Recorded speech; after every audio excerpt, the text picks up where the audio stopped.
All right. Who's introing? You. I know you were going to say that. Okay, it's been a while. Right, you ready? Okay.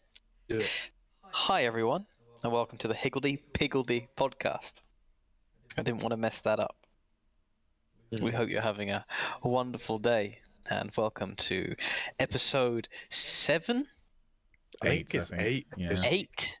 Blimey, we've been doing this for 2 months. Would you look at that? I'm Tommy. Down below me is lovely Alex, if you'd like to say hello. Hello. And again. And Pete to my left, I think. My right. No, yeah, I am to your left, but you're pointing to your right, so that confused the hell out of me. Well, it's my left, but yeah. Hi, I'm Pete. Yo. Cool. Right, what do we want to talk about first? I would like to talk about Sonic the Hedgehog 2. Oh, jeez. Yeah, I'm fine with jumping into that. Let's talk about Sonic the Hedgehog 2. I haven't seen the first one, so take it away. Yeah, I mentioned probably the podcast before last. Yeah, I think so. I think that I was watching Sonic the Hedgehog, and honestly, I really enjoyed it. I thoroughly enjoyed it. I came out of watching it thinking, like, am I stupid for liking this film? Like, it's genuinely just like a good time. Like, it's kind of like a feel-good movie. And I kind of haven't been able to stop thinking about it since. Like, I just thought it was really humorous. And then obviously the trailer dropped for Sonic the Hedgehog 2. I don't know. I mean, what are we doing with trailers? Because I mean, there's stuff in it that I want to talk about, but you know, obviously, if people don't want to watch the trailers, then I think if we're talking about the trailer, then we're talking about the trailer. You can't really avoid spoilers for that because it's a trailer. Yeah. But if you haven't watched the trailer, skip ahead to the next chapter, I guess. Though, while I don't want to shit on Sonic the Hedgehog 2, while it might be an enjoyable film, I doubt it's got people avoiding the trailers like an MCU film or something. But I mean, there might be someone. You never know. I mean, it's not even that, to be fair, though. Like, I just hate any form of spoilers, and the maximum I'll allow myself is the first trailer. So, like, I get it if people like. Oh, I get it. Yeah. Blind, but I mean, I'm fairly sure what I'm about to say has been confirmed for a while now, anyway. But I think the biggest thing that's come in with Sonic the Hedgehog 2 is the fact that it's going to have Knuckles in it. Now, I mean, that's in the. I haven't played a lot of. Well, yeah, exactly. Probably should have thought of that. Before making yourself sound like an idiot. Yeah, I mean, I'm doing that every podcast now. I think it's just a reoccurring theme at this point. Might as well continue the pattern. Yeah, maybe it's indicating something. I don't know. We did just pull you out of your daily Peter Jackson viewing, so you're probably a little bit hazy still. It's fine. No, you sound like an idiot. Yeah, Peter Jackson. Percy Jackson. God damn it.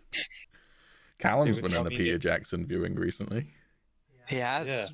Yeah. I'd rather be in that than a Percy Jackson viewing. Yeah, I haven't played a lot of like the older Sonic games and everything, and I've not played any of the games with Knuckles in, but obviously I know of the character. I know that he's an echidna. And what? I don't know what that is. Yeah. An echidna. It's like a hedgehog, but not. So kind of like Sonic then, because Sonic's absolutely not a fucking hedgehog. Yeah, I don't know what an echidna is. I just know that he is one. Okay. Possibly not a fictional creature then. No, echidnas are real. I just don't know exactly what they are. 2 legs as well? Probably not. Do they wear gloves? Probably not. Have you got the evidence to prove this? Okay, I'm looking it up. Yeah, Alex's thing is accurate, and Echidna does indeed. Oh, I can do the view in 3D thing. Oh, remember when I okay. did this with Chester and the was it a crocodile I put next to Chester or something? Honestly, can't remember. I don't know if this will come up on camera or not. Showing the podcast's full-on budget here. just like work out a flat surface. Yeah, I can't. It's not doing it. It's not even detecting my bed as one. What the fuck? Okay, I give up. Oh. Well, If you Google it on your phone, you can view it in 3D. That's what it looks like. Hold on. That's what it looks like, but less blown out. It's like a dumpy hedgehog. It's kind of like an anteater meets a hedgehog, is what I would describe it as. But, yeah. I can see the resemblance. Anyway, so yeah, I've not got much experience with Knuckles or anything. However, and now don't get me wrong, I love Idris Elba. He's like one of, if not my favorite actor. Whoa. Are you telling me Idris Elba's playing Knuckles? yes, he is. Yeah, like I haven't told you like 4 times already now. You're expecting Tommy to actually pay attention to. I had to like. True. You know the video he sent you just before the podcast that we both highly recommend. I had to pest him like 5 times to finish it. He started it and then he like didn't watch the rest of it for like another hour and a half. And I was like, "Have you watched it yet? Because I want to talk to you about it." So he has the attention span of a non-attentive child. There we go. That just looks like a turtle from here. Well, you look like a turtle from there, so. There's Idris Elba. Yes, I can see why they picked him for the role. So this is the one thing though. I don't have much of an opinion on Idris Elba playing Knuckles. But he did do like an interview after it was announced that he was playing Knuckles a few months ago, where he said he wasn't gonna try and play Knuckles sexy. What? Why was that even on the cards? Because I think someone was like, "Well, you've got a pretty sexy voice, you know. Are you kind of concerned about people being attracted to Knuckles?" And he's like, "I'm not going to play it sexy or something." It's funny you say that because I was about to say, great, I'm going to want to fuck Knuckles. And the thing is, I don't think he succeeded. He still sounds pretty hot, but he doesn't sound as hot as Idris Elba. I'll give him that. He managed to make himself not sound super Idris Elba-y, but it's still an attractive voice. So. I'm not 100% sold on that, and I never thought I'd be saying that because, as I said, I love Idris Elba, but as like an animated Red Echidna, I just don't see it. I really don't. That's literally the only gripe I have with the trailer. Like everything else, I think looks incredible. Genuinely, like especially Dr. Eggman now that he's back. I don't think Jim Carrey. Tom, yeah, Carrey. Yeah. Carrey? Yeah. Carrey. Yeah. Carey. Like Care Bear, but with an E. Yeah. I mean, I think Jim Carrey's fine, but Jim Carrey is how I'd pronounce it. Yeah. Yeah, Jim Carrey. I mean, he's a great actor, but let's face it, he plays the exact same role in every single fucking film that he's ever done. And it's basically just more of that, but he's dressed up as Dr. Eggman, and it still works. Like, I'll still watch him and enjoy it. Eternal Sunshine of the Spotless Mind. I've not seen that. He's nothing like Jim Carrey in that. It's a really good film. Highly recommend. I was like trying to rack my brain about like roles where I'd say he's significantly different, and I guess Truman Show is kind of. But then it's towards the end when he starts to lose his mind because he works out he's in a fucking reality TV show. Spoiler alert for the Truman Show. It's like a 30-year-old movie now, but he does start to get a bit Jim Carrey-ish, but like those two are kind of the two that stand out to me as like not super typecasted. I think another good one is the character that you played. I can't remember what the character's name was, but the character you played in Kick-Ass 2. I knew you were gonna say that. I think that's a pretty good example of him in a sort of different role. Like he's not pretty sure he refused to be paid for that film. I think I read a story because there was a mass shooting or something in America shortly before or after the film came out, and he basically said he wanted to distance himself from violent roles, and he refused to take payment or something. Yeah, I think it must have been before the film came out, distancing but it was thing, yeah. But just an interesting little tidbit. Don't think that that's anything really criticism worthy of him, if that's his choice. But yeah, What he believes in, yeah. Plenty of other things to criticize him over. That's a very small thing. You're gonna ruin Jim Carrey for me now too. Well, I mean, I'm assuming everyone knows that. Like over the recent years, Jim Carrey, he just kind of went a bit. Tim Curry is another guy, but I know. I know Tim Curry is. Capitalism in Jim space. Carrey in space. God, I'm struggling with names so much recently. We're not helping, to be fair. I feel like I'm doing it myself, and then you guys are just exacerbating the problem, just totally. Like I still don't even know if I'm saying things right or not anymore. I've just been gaslit into oblivion. I don't think we've gaslit you once, but it's just maybe we should start. We've gaslit you so much that you are now gaslighting yourself. Yeah, I don't You've gaslit me into believing that you're gaslighting me. You've become an oven hob. To clarify, we haven't gaslit you about this particular thing, I don't think. Oh well. But yeah, Jim Carrey over recent years just kind of went a bit batshit insane. I think, if memory serves, and I'm not going to go into it because I don't remember enough of it, his significant other passed away and he was somehow implicated in her death. It might have been something like a driving under influence thing or something. I don't remember enough, so I'm not going to say definitively what it was. I'm sure you can find it out pretty easily, but like, it was, at the very least, he felt responsible in some way, and he kind of, fell into quite a depressive state of it. It wasn't anything that, I don't think it was driving under the influence or anything like that, because I don't think legal charges were brought against him, but very much kind of like, he seemed to feel, I don't know, I don't want to talk about it because I don't know enough. I'm going to, back off of it, but it was something to do with a significant other dying, and I remember that was kind of like when he stopped doing movies for quite a while and stuff. So. Yeah. The gist is he basically lost the plot and then found it again recently. Fair enough. I don't think he looks enough like Dr. Robotnik still. Like he in the first film from the trailers, he didn't have the full mustache. Second film, he's got the full mustache. But we need Eggman. What, as in, like, you want him to be more shapely? Yes, I do. I want him to have them curves. I mean, that's fair enough, but I think we've got the third film for that. Kind of, I mean, I think he'll have his pod. I reckon he'll get his pod in this film, but I don't think he's gonna like put on weight or anything. You know, I think they're gonna make some compromises there. They could just slap a Snapchat filter on him where he like gets distorted in the lens and just looks like an egg. But then everything else is also distorted the same way. So like all the environment is like curving up the top. Yeah, that would be good.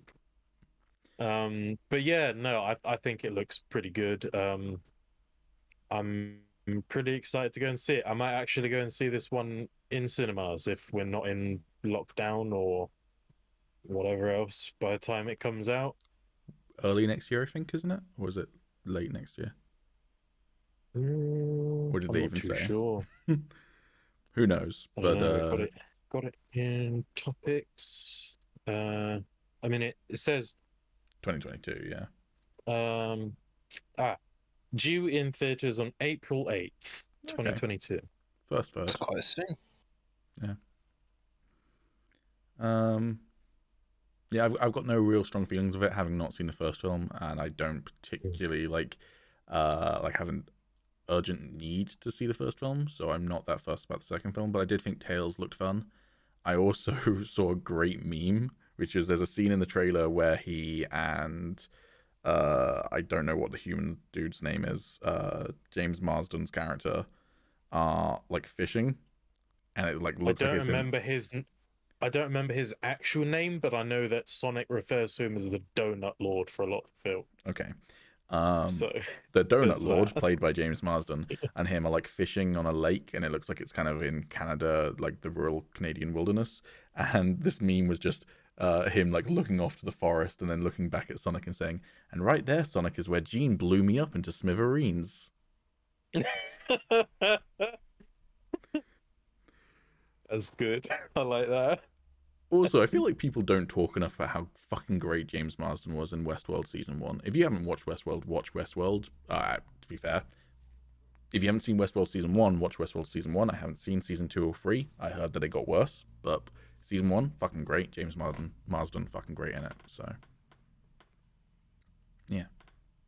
He's also in Hop, or whatever it was called, the Easter Bunny movie, which is, come to think of it, very Sonic the Hedgehog-esque in tone, but with an Easter Bunny. And I have no comment on that film, and I'm not sure why I went to see it in cinemas, but I did. I was about to ask, you're speaking like you've actually seen it. I went with a girlfriend at the time, but I don't want to fully blame her, because we were still both of an age where maybe we should have been too old to go see that film. Like 14, 15, but we did. Maybe we went with like her little sister. I don't fucking know. But kids are dumb. They're gonna go and see some stupid shit. Case in point, I went and saw Amazing Spider-Man 2 for my birthday once. Tommy went with me. Yep.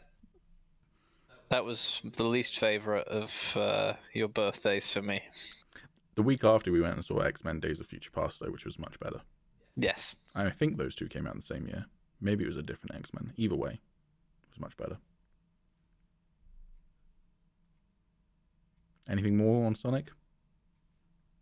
I think that's me. Cool. Said my piece. I'm gonna save that other one that's around about the same period, those two other posts in our chat, until we start talking about announcements for Game Awards, because I feel like that's all one topic. Okay. So do we want to do Hawkeye now? Do Hawkeye? Cool. Sure. Rewind my mind to what happened in the last episode of Hawkeye fucking 5 days ago. Not much, I don't think. I think not up until the end, really. I think it kind of, after the last episode, I was really disappointed. I think it took like a massive nosedive in. What? Like, really? I thought loads happened. I just didn't give a shit. I just thought it was really boring up until the end. I can't remember the minutiae of what happened. I remember like the beginning, and I remember the end. I don't remember the middle at all. They met the LARPers again. Yeah. In agreement to make more. Whoa. Actually, hold on. We haven't officially said spoiler talk or anything, so they've met the LARPers again as a minor spoiler. Are we going to talk spoilers? Are we going to talk anything non-spoilers? Because I can't really remember any. Well, I mean, it was fine. That's kind of my non-spoiler commentary. Alright, seeing as you can't remember, we're going to have to go into spoilers. So. Well, does Alex have any more non-spoilery stuff he wants to say? Not really. Tommy, do you have any? I've already said. No, I'm gonna have to go into spoilers, really. Cool. Spoilers for Hawkeye episode 4, because 4, I think. Yeah. Starting from now, right? LARPers agreeing to get materials for more costumes if they got some trick arrows out of the evidence room, because one of them's a cop, and their aim with the trick arrows was to go and steal something from an apartment, and I can't remember what. Oh, the watch. They were after the watch. Yeah, because that's a thing. I do remember that now. So Mrs. Barton, can't remember her first name. It's Velma in the Scooby-Doo movies. I think Sarah sounds right, but I don't know. Velma says she seems to, first of all, she speaks Russian, and second of all, I thought it was German. I can't remember now. Sounded way more Russian to me, but I can't remember. Pretty sure. I can't remember. But either way, she speaks a foreign language, possibly Russian or German, and she seems to know about the watch, which obviously Clint tells us stuff about his life, but it makes me wonder whether maybe she's got a past that we don't know about. Well, this is what I was thinking, yeah. We don't really know a lot about her, and it'd be interesting too. We know literally nothing about her other than she had sex with Clint, had multiple children with Clint, and didn't approve of his costume, but apparently approved enough of his haircut to take him back after Snap. But also made him get rid of the haircut at some point. But, like, yeah. I'm not gonna lie, I would more approve of my husband wearing that dorky fucking mask than having that dorky fucking haircut. Like, I would approve of my husband murdering hundreds of people more than that haircut. I quite like the haircut. In fact, it kind of looks like that one of the people he was trying to kill as a Ronin was actually the hairdresser who was cutting his hair at the time. I always just assumed that he took his sword to his hair in an attempt to, like, seppuku, but... Yikes, man. Okay. You like the haircut? Yeah, I thought it looked pretty cool. I thought it tied in well with like the whole unhinged vibe he had going on. But the fucking like rat tail thing going on. It's not a rat tail, Wait, but you know what I mean. Rat tail? His hair goes down to, like, his fourth or fifth part of his spine. It looks more like a rat's ass than a rat's tail. It's the back of it's bad. Like, the front of it's stupid just because he's way too old to pull off that haircut. The back of it's fucking awful. Wait, hang on. Let me have another quick look. It's like I don't remember it that like well. it's like bad party in the front, awful calamity in the back. Like, or you could call it "My family's dead and missing." In the front, my family's dead and missing at the back. I'll give them this. It does feel like the sort of haircut I could imagine Hawkeye having, like, back in the 80s. Like, you know, when, like, a lot of the X-Men had their absolutely crazy hairstyles. Yeah. It kind of reminds me of, like, Storm's hairstyle, except Storm obviously, like, pulls off that hairstyle way better, and it's just a cleaner look. But, like, it kind of feels like classic 80s Storm hairstyle. Yeah, I'll give you that. But it does not suit Jeremy Renner. I'm surprised it took us until episode 4 of Hawkeye to talk about that shitty haircut. I think I've made reference to it in a previous episode. God, I can't remember. I'm just amazed that they're not willing to give us the mask, but they're willing to give us that fucking haircut. I stand by what I said. I think it's cool. Well, you grow it then, buddy. We'll see if you still agree with that. It's basically a mohawk. Yeah, if I had hair going down the back here, I'd have that hairstyle. No, because you stopped around about there, and it goes to about there.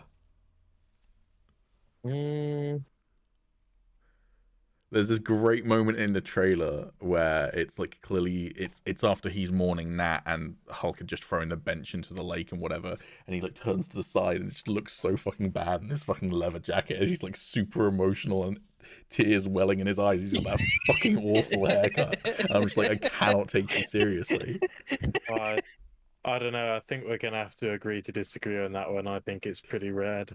I feel like you can make an infinity gauntlet of just awful fucking creative decisions in the Marvel Cinematic Universe, and somewhere in there's fucking Hawkeye's hairstyle from Endgame and fucking Scarlet Witch's awful accent for the first movie she's in that slowly fades into American.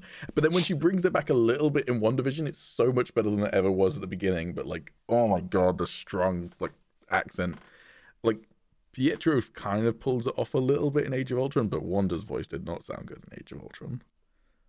And then there's probably like 3 more that I can't think of right now. They're there. But Thor 2. Oh yeah, all of 4 2. Yeah. There are some redeeming factors about 4 2. It's not all awful. It's just mostly bad. Most of the stuff with Loki's pretty good. Go with awful. Huh? Most of the Loki stuff in it. Yeah, pretty good. Yeah, okay, I'll give you that. That's true. We've gone off from Hawkeye, haven't we? Well, we're still on Hawkeye, just not specifically that episode of the television show. Yeah. But yeah, so I reckon like maybe his wife used to work for S.H.I.E.L.D. or something. That's my theory. Yeah. No, the way he words it is, he says that it belonged to someone he used to work with, didn't he? And feels like a bit of strange wording. If it's his wife, she's definitely a like suspect of who it belongs to, but maybe she's the real villain. Maybe she's Uncle. Maybe. I have heard a theory that it might be one of Tony Stark's watches, because he did have the watch in Civil War that he managed to turn into a glove, but I feel like that watch looked weird and techy. Yeah. And the watch we see in the first episode of Hawkeye just looks like a Rolex or something. Maybe it's James Bond's watch, man. Maybe it shoots a laser. Maybe introducing James Bond to the MCU, that'd be interesting. Hell yeah. And he's going to be played by Henry Cavill. Yeah. Could have been Natasha's. Yeah, but I feel like the thing is, like, I'm trying to think of any character who's prominently worn a watch, and there's plenty of characters who've worn watches, but I can't think of any that prominently did, and none that the watch would be that interesting. And I can't think of Nat ever wearing a Rolex. Like, it, without being judgmental, it looks like a man's Rolex. So, like, women's watches tend to be a little bit slimmer. This looked like more of a bulky watch. That being said, what it could be, just completely came up with this right on the spot, is maybe Steve had like a magnetic watch to catch his shield when he's in civilian clothing. It would make a lot of sense with what he's running around doing in Winter Soldier, catching it in his civvies. But then I don't know why people would want a magnetic watch. Like, oh boy, we really want the watch that can catch Cap's shield. Now all we need is Cap's shield.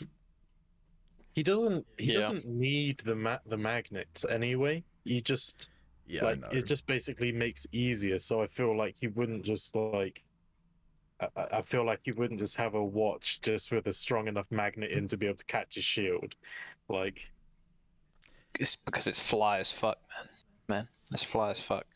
Maybe it was like a super like strong watch that Bruce wore, so that if he got angry, only his hand would turn into Hulk. Like, it would keep all the Hulk energy in just his hand. Oh, so you'd have Hulk gloves. Yeah, exactly. Like when you were a kid. Yeah.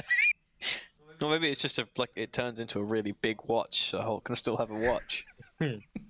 Hulk smashes, but Hulk also tells the time. It could be something Pimtech, actually, because again, we've had a lot of Ant-Man references this show. Someone he's worked with. Although, I can't think of any Ant-Man reference this episode, which there was an Ant-Man reference. Unless it is the watch. Unless it's the watch. Yeah, that's a good shout. Might need to do a rewatch though, because I feel like there were more obvious references in every other. There probably is a clue somewhere. But yeah. Maybe Furies. Could be Furies. I don't see why they'd have to hide that though. But Fury did have a very special pager for Captain Marvel. Maybe he has a very special watch for like calling Namor or something cool like that. I don't know. Yeah, maybe. While I was watching it, I was wondering if it would be Daredevil or something. But turns up, hey, you got my watch, thanks, man. Like, he could have been the lawyer for the Avengers or something. Somehow don't think it's gonna be that, but no, probably not. But yeah, I feel like we're just missing something really obvious. I don't know. I haven't seen anyone be like, it's definitively this. So I think it's quite a vague thing, and it's cool to have a MacGuffin that's pretty vague, because like as soon as people mention the Infinity Stones in the MCU, or really as soon as they showed Thanos in Avengers 1, because before that we hadn't had Infinity Stones mentioned, but as soon as that was done, people were like, oh, we know exactly where this is going and where these MacGuffins are going to be, sort of thing. Although they're not Infinity Stones in the comics, they're Infinity Gems. So take that note. And also I'd just like to say, like, I think the reason that I said maybe it could be Natasha's especially is because I don't understand yet why Yelena showed up. Because she was sent after Clint at the end of Black Widow. Because she's an assassin? Yeah, the post-credit scene for Black Widow is the lady, I can't remember the Contessa, but I can't remember her full name. Contessa Fontaine, was that it? Who is both S.H.I.E.L.D. and Madam Hydra, depending on the era of the comics you look at. She's setting up the Dark Avengers, and she's the one who set up New Cap with his suit. And then at the very end of Black Widow, she showed up at Nat's grave, recruiting Yelena, who, from the dialogue, Yelena was already working for her, but she hands Yelena a photo of Clint and says that's the person who killed Natasha. So. Oh, I forgot about that. I knew that she recruited her, but I didn't remember the thing about her sending him after, or sending her after Clint. Oh. Yeah. Which weird little tidbit. That scene was Black Widow was originally supposed to come out before Falcon and Winter Soldier, so presumably we would have gotten a much bigger scene there, because that scene does not really set up who she is at all. So I'm really curious what they decided to cut, given that she was then already introduced in Falcon and Winter Soldier. But yeah. Yeah. I mean, I wonder what the point of sending her after Clint is. Maybe she's trying to clean up and get rid of the Avengers, so that she can have her Dark Avengers uninterrupted, or maybe it's just maybe Ronan did some things to her during his stint. I think that's likely what it is. Yeah, because it is a photo of him in the Ronin suit as well, which people have made the point that all Yelena needs to do is share that photo with Maya, and then or Uncle, and things are going to go very south for Clint very fast, because at the moment he's getting in the way of Maya getting revenge on Ronan, and he clearly knows who Ronan is, but Maya doesn't actually think that he's Ronan yet. So but yeah, we talked about Yelena showing up. Yelena showed up, which me, along with a lot of the internet, predicted last week. It was fine. I was kind of a bit underwhelmed by her showing up. Yeah, it didn't really seem like the way they did it. It didn't feel like that big a deal. Yeah, I think unfortunately part of it is that Black Widow came out like less than 6 months ago. So you've got Black Widow coming out, then you've got Falcon and Winter Soldier, which kind of ties into this a little bit with the Contessa, and then you've got this show. It's like they were supposed to be I think Falcon and Winter Soldier was supposed to come out at the same time, but Black Widow was supposed to come out last year sometime. So like it would have been a better build up if we hadn't seen her for a long time. That being said, I'm seeing so many people on Twitter being like, like, oh my god, Yelena's finally back, and I'm like, she's been gone for like 5 months. Like, it's not that long. Like, yeah, but yeah, it was fine. It was just fine. It wasn't as hype as I had hoped it would be. Cool to see her, at least. Yeah. Hopefully there'll be a bit more to it, but yeah. Yeah, I reckon she's going to be back either next episode or the episode after. Although I think there's only 6 episodes to this season. Yeah, I think there's only 2 left. But I commented to Tommy, once again, bad green screen. But also I might be more willing to defend it because COVID, but because it was shooting during COVID. But and again, I never even realised what he was talking about. I saw no bad green screen.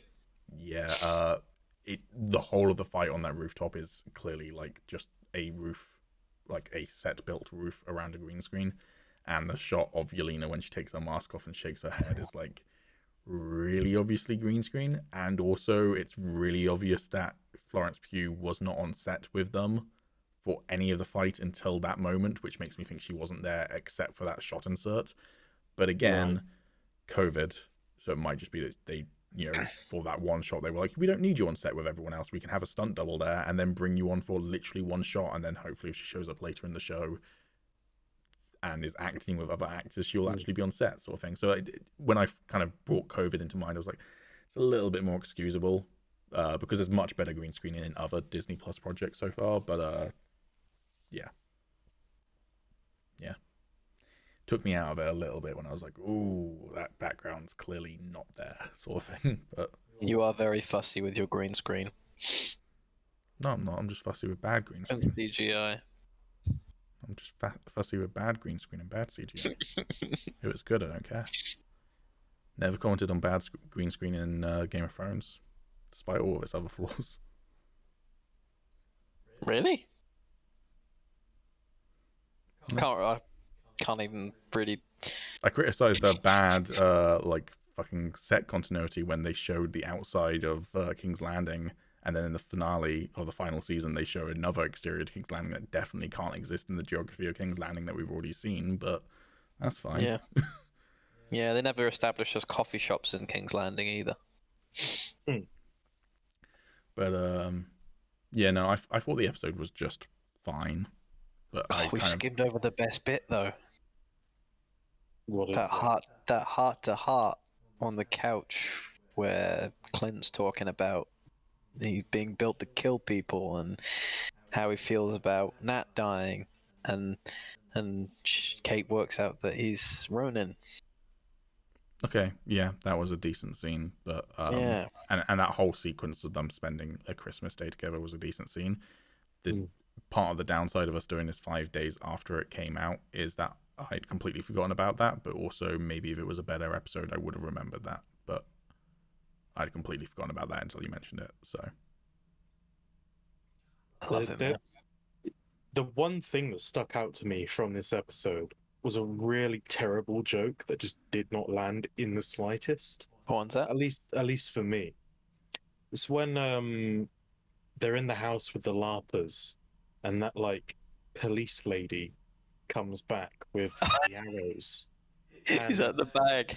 Yeah, and she's like, "Oh, I thought you had your own bag," and he's like, "No," and she's like, "But my wife made me this bag." I love that. And then I love starts that. trying to grab it, and I'm just like, "What the fuck is going on?" no, I found that funny. Yeah, it's basically the joke is that normally like action films like that, they always just take the bag and nobody ever questions it. Yeah. No, I thought that was a joke. I don't want to question it. I don't give a shit. I But thought that was such a waste of time. You can't have it both ways. You want them to question when Kate kills people, but you don't want to question when people just take other people's bags and never return them. You can't have it both ways. Sure there's Alex. a clear-cut difference. No. You can't have it both ways. One of them is breaking your immersion if they don't mention it, and one of them's breaking your immersion if they do mention it. You can't have it both ways. They're both realistic things in the real world, Alex.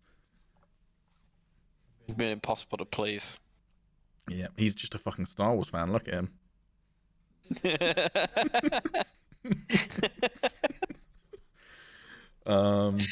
Yeah, I thought it was fine. Unfortunately, I think it was a pretty forgettable episode, as I clearly haven't remembered it very well. 6 out of 10, but maybe it's just because I enjoyed last episode so much and was hoping for more out of this episode. I think I'm loving the whole thing because, like I said in the last podcast, You're a fucking weirdo. I'm a shill for Hawkeye. I love Hawkeye. But I still can't wrap my head around the amount of things they've got to cram in 2 episodes now. The series is very strangely not paced, but it's That being said, Disney Plus's Marvel shows have had a tendency to play around with the length of the episodes. I'm pretty sure this one was shorter than most. And if memory serves, like the final 2 episodes of Loki were like in the 40-minute range, while most were around the half-hour range or something. So it might just be that the final 2 episodes are longer, so they can fit. Even so, though, that doesn't really add that much time. That what adds another 20 minutes in total tops between the 2 of them. And that's still a lot to get through. You say that, but I mean, you know, average length movies are a couple of hours long. Yeah, 2 hours, an hour and a half. So 2 40 minutes is an hour and 20. Yeah, so but just shy of the 2 movies hours, tend to, you know, they're made differently. They're built different. They are built different, yeah. But there's just so much stuff that they've hinted at, or people are assuming that are going to happen, like Kingpin, for example. Yeah, but that was the same with WandaVision. Everyone just kind of was like, oh my god, we're definitely getting Mephisto, and then we didn't get Mephisto, and oh my god, we're definitely getting the X-Men, and then we didn't get the X-Men. It's like, the ending of WandaVision's fine. Yeah, I'm fine with how WandaVision went. And we got Quicksilver. We actually got Quicksilver, which was unexpected. Whoa. We got Ralph Boner. Yeah. But yeah, it's fine. Least favorite of the Marvel, least favorite of the Marvel Disney Plus show so far. I'll put WandaVision at my least favorite, but That's not an insult. I still love that show. But I love it the least. We're kind of waiting for you to wrap this up, Alex. Like, you haven't given your final thoughts on. Yeah. Both me and Tommy have scored it. You haven't scored it yet. Oh, I'd probably. What am I scoring the episode or the whole show at the moment? The episode, yeah. The episode. Give it 5. Damn. Out of 5. Glad you agree. We just said No, you agreed? No. He's agreed. He's agreed. That's fine. I misheard what you said, Cut. bitch. That's boy. fine. That's a wrap. Nice. Shut up. No, 5 out of 10. That's still like a C, I'm pretty sure, right? It was fine. I didn't switch it off. That's how I'm gauging this. I did a couple of parts, but the ending was okay, and also the Christmas together scene was pretty good. Everything else was just kind of a bit meh. But yeah, Hawkeye never misses, man. Do you know what? Except for fashion choices. Again, they are different tones of shows, but do you know what I don't love? Is whenever they're doing like the Hawkeye vision where you like see the arrow, like, or when she flicks the bottle cap and you follow the bottle cap, it just feels really cheesy. And maybe that's what they're going for because it's more of a Christmassy, lighthearted show. But like Bullseye has the same power, and Bullseye just like when he does his stuff, just feels more threatening, doesn't it? Just feels more impressive. Bullseye's just cooler, really. Huh? Me or Alex? You. I'm surprised she pulled it off. I thought that TV was getting smashed. Why would you try that with a TV? She's a better archer than Clint. Yeah, but flicking a coin. That archer maybe. Coin flicker after. Well, she's got better accuracy, innit? Why would you train on a TV? I mean, it's an old tube TV. Do you really care about it that much? Like, it's her auntie's TV. She's illegally staying in the apartment. She's already stolen her auntie's clothing, and also, if the Tracksuit Mafia find out where she's staying, they're gonna Molotov it again. So I feel like there's worse things to worry about than the fucking TV. Plus, if she does damage the TV, she can get her auntie, to invest in a brand new OLED TV. Please sponsor us, any of the TV companies that make OLEDs. You make such good TVs.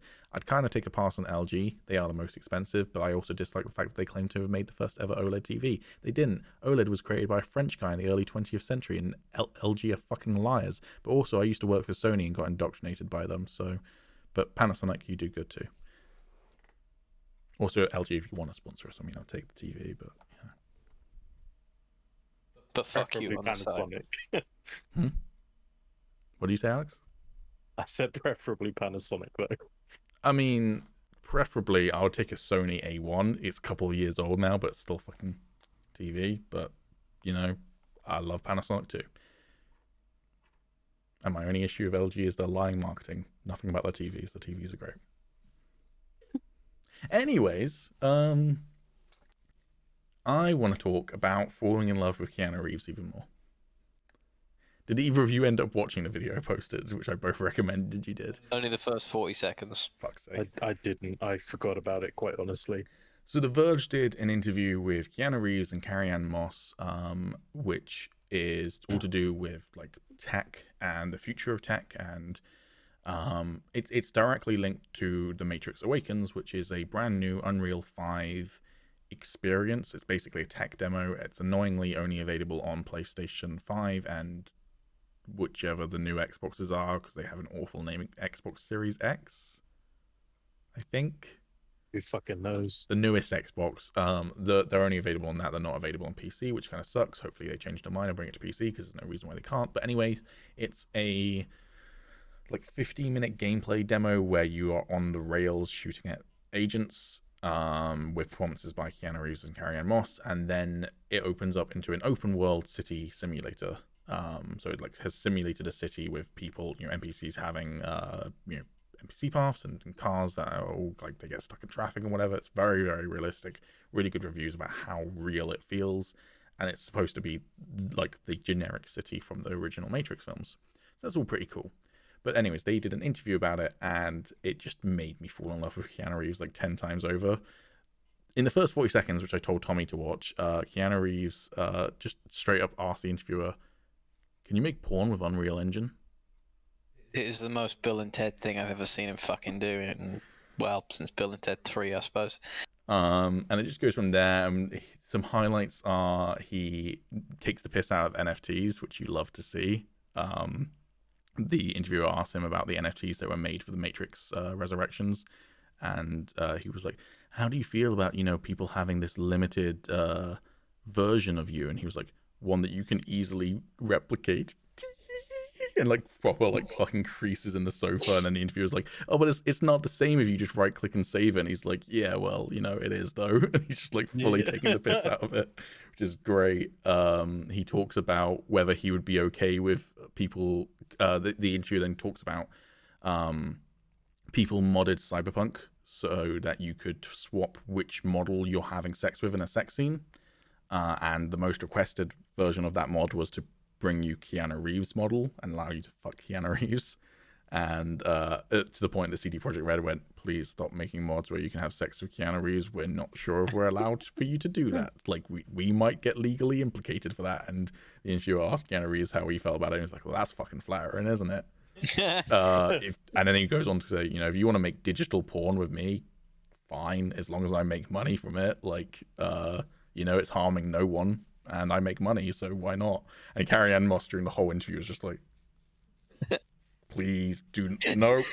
I want to have real experiences with my real family, and I don't know, that's creepy, wanting to have sex with a virtual me." Which I agree, it is pretty creepy if you ask me to want to have virtual sex with someone. But I just fucking love Keanu Reeves' just like disposition to life is just like, fuck it, who cares? Like, it's not harming anyone. Yeah. And he's just lovable, and he's great, and I love him. But it's a really interesting video about like the future of tech, and he goes very deep and very philosophical about it. So would highly recommend. It's like an 18-minute interview, I think, or something.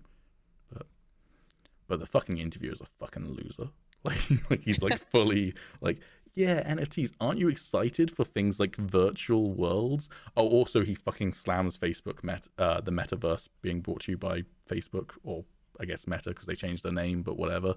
Where he was like, "Oh, the idea of like us all living in a virtual world is cool, but doesn't it suck that Facebook is making it?" He does a bit, doesn't it? and you know, it's just like, yeah, he's clearly like in the know about this sort of thing, and he's just funny about it, which is great. Yeah. But yeah, would highly recommend the video. It's brought to you by The Verge, and it's Keanu Reeves and Carrie Ann Moss are making The Matrix Awakens with Epic. So yeah. Does it actually explain what The Matrix Awakens is? Because I still don't know. Not sure whether the video does, but I briefly explained it earlier. It's a like 15-minute gameplay demo where you're like on the highway shooting at agents who are trying to destroy your car, and then once you finish that, which has a little intro by Keanu Reeves and Carrie Ann Moss, once that's finished, you get to just explore this open world city that was made in Unreal 5. Okay, fair enough. So it's literally just a tech demo. That's all it is, and it's not available on PC at the moment. So, but it's free. So if you have a PlayStation 5 or the new Xbox, whatever it's called, then you can play it now. Cool. Should we talk about the Game Awards? Sure. Oh. All right, I've got an article open of all of the announcements from the Game Awards. Let's just rattle through them. Any that we want to talk about in more detail, we'll talk about in more detail. We might watch trailers, but we'll cut us watching the trailer, except for maybe our reactions to certain bits. I don't know how I'm going to edit this, but we might just cut the whole thing and just talk about our reactions afterwards. We might watch no trailers. Who knows? Right, let's start off with the Texas Chainsaw Massacre game was announced, made by the makers who made the Friday the 13th game. How did I know you were going to say that? And I bet it's exactly the same. It's not going to be exactly the same because I don't remember Leatherface, that's his name. Leatherface doesn't have supernatural abilities. Well, not Freddy. Is it Freddy in Friday the 13th? No, Jason. Jason has supernatural abilities. Leatherface doesn't, so that might be a difference. I remember the Friday the 13th game just being like a really shit version of Dead by Daylight. or whatever. Is it Dead by Daylight? It's similar to Dead by Daylight, but I wouldn't say it's a shit version of it. It's just different. I really enjoy playing Friday the 13th, but what I think you do need to have for a game like Friday the 13th, which not many people do, is a lobby full of people willing to just be goofy and roleplay. Right. Which if you're just playing randomly online, you're not going to get. But like I played it with a couple of streamers. Do I mention who? The LNC before everything happened with the LNC. That's all I'm going to say because I don't want to touch that fucking thing with a mile-long pole. But yeah, so that was a full bunch of streamers, a full lobby of streamers, and a couple of the audience members playing it and like full-on role-playing. So like Jason would be like, I'm gonna get you in a Jason voice, and then like the different high school kids would be like, oh no, please don't get me, sort of thing, and just do dumb roleplay like that over voice chat, which is fun. But sounded like bedroom roleplay, man. Yeah, there was some classic Jason voice. Alex is like, I'm gonna get you, kids.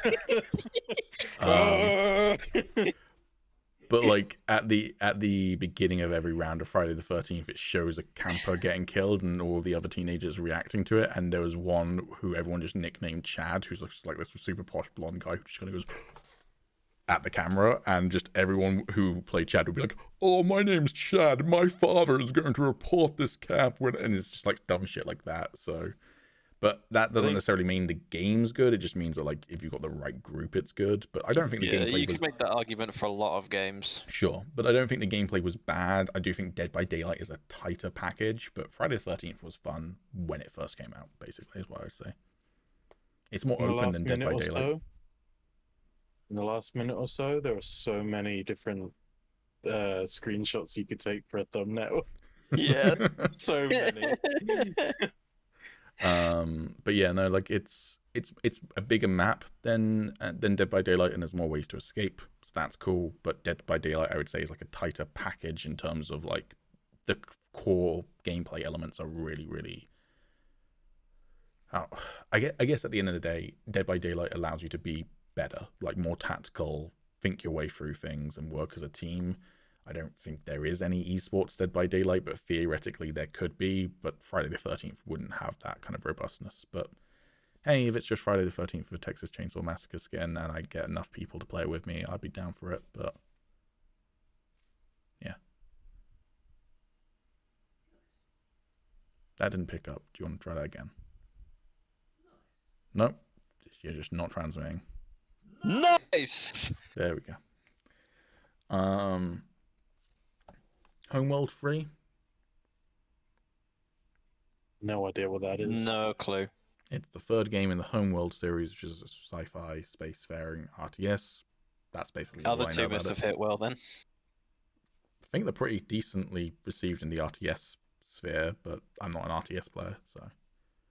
I dabble, but no, I can't say I've ever heard of them. Yeah, I dabble, but not enough to give a shit. I was trying to be a little bit more diplomatic, but never mind. The Expanse Telltale series, which I think when I told Tommy about that, his reaction was, Telltale's back? That was my reaction. I custard creamed over that. Yeah. So Telltale, I'm pretty sure, went bankrupt, and then someone bought the company, but I think most of the talent, unfortunately, moved on, if memory serves. Yeah, So I do remember them getting bought out because they ended up finishing the last season of The Walking Dead, didn't they? When they, I guess, didn't have to, which is pretty cool. Yeah.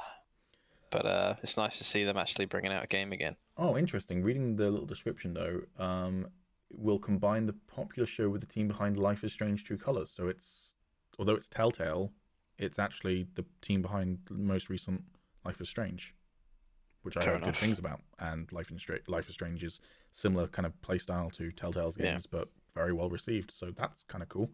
I only played the first one, but that was pretty good. Yeah. But it's being set in the Expanse universe, and from the trailer, it seems that you're going to play a character from the books and shows called Kamina Drummond, and it's set before the show because it is set in the TV show version of the Expanse rather than the book version of the Expanse. But I like that. I really like the Expanse. I think it's a great universe to make video games in, and a Telltale style game I think is a pretty easy one to do in a sense because the Expanse is quite hard-boiled sci-fi, which can be restrictive in terms of gameplay when it's things like realistic physics rather than unrealistic sci-fi physics in things like spaceships. So a fairly story-driven narrative game is probably an easier one to do than one that has, I guess, more interactive gameplay elements. So, but yeah, it's cool they got the actress of Drummer to be the voice actor as well. That's pretty happy about that. Love her. Yeah, no, I think that's really cool, and I don't love. It's a very pretty looking trailer, but I don't love the character model art style. But it definitely looks like her. Like, you instantly recognize that's who it is. But I'm not a huge fan of, like, it looks quite photoreal until you get to the character models, which is a weird choice. But anyways, I just want another Borderlands season. What Tales from the Borderlands? I still need to play that, man. I've got it on Steam, but I've just never played it. Pretty good. It's so fucking good. It's so good. There's this one sequence that absolutely blew me away. Like, it's one of the best games I've ever played, I swear. My plan had been to do all of the Borderlands games with you boys leading up to Borderlands 3, and then do Tales from the Borderlands in the middle, where it's supposed to take place.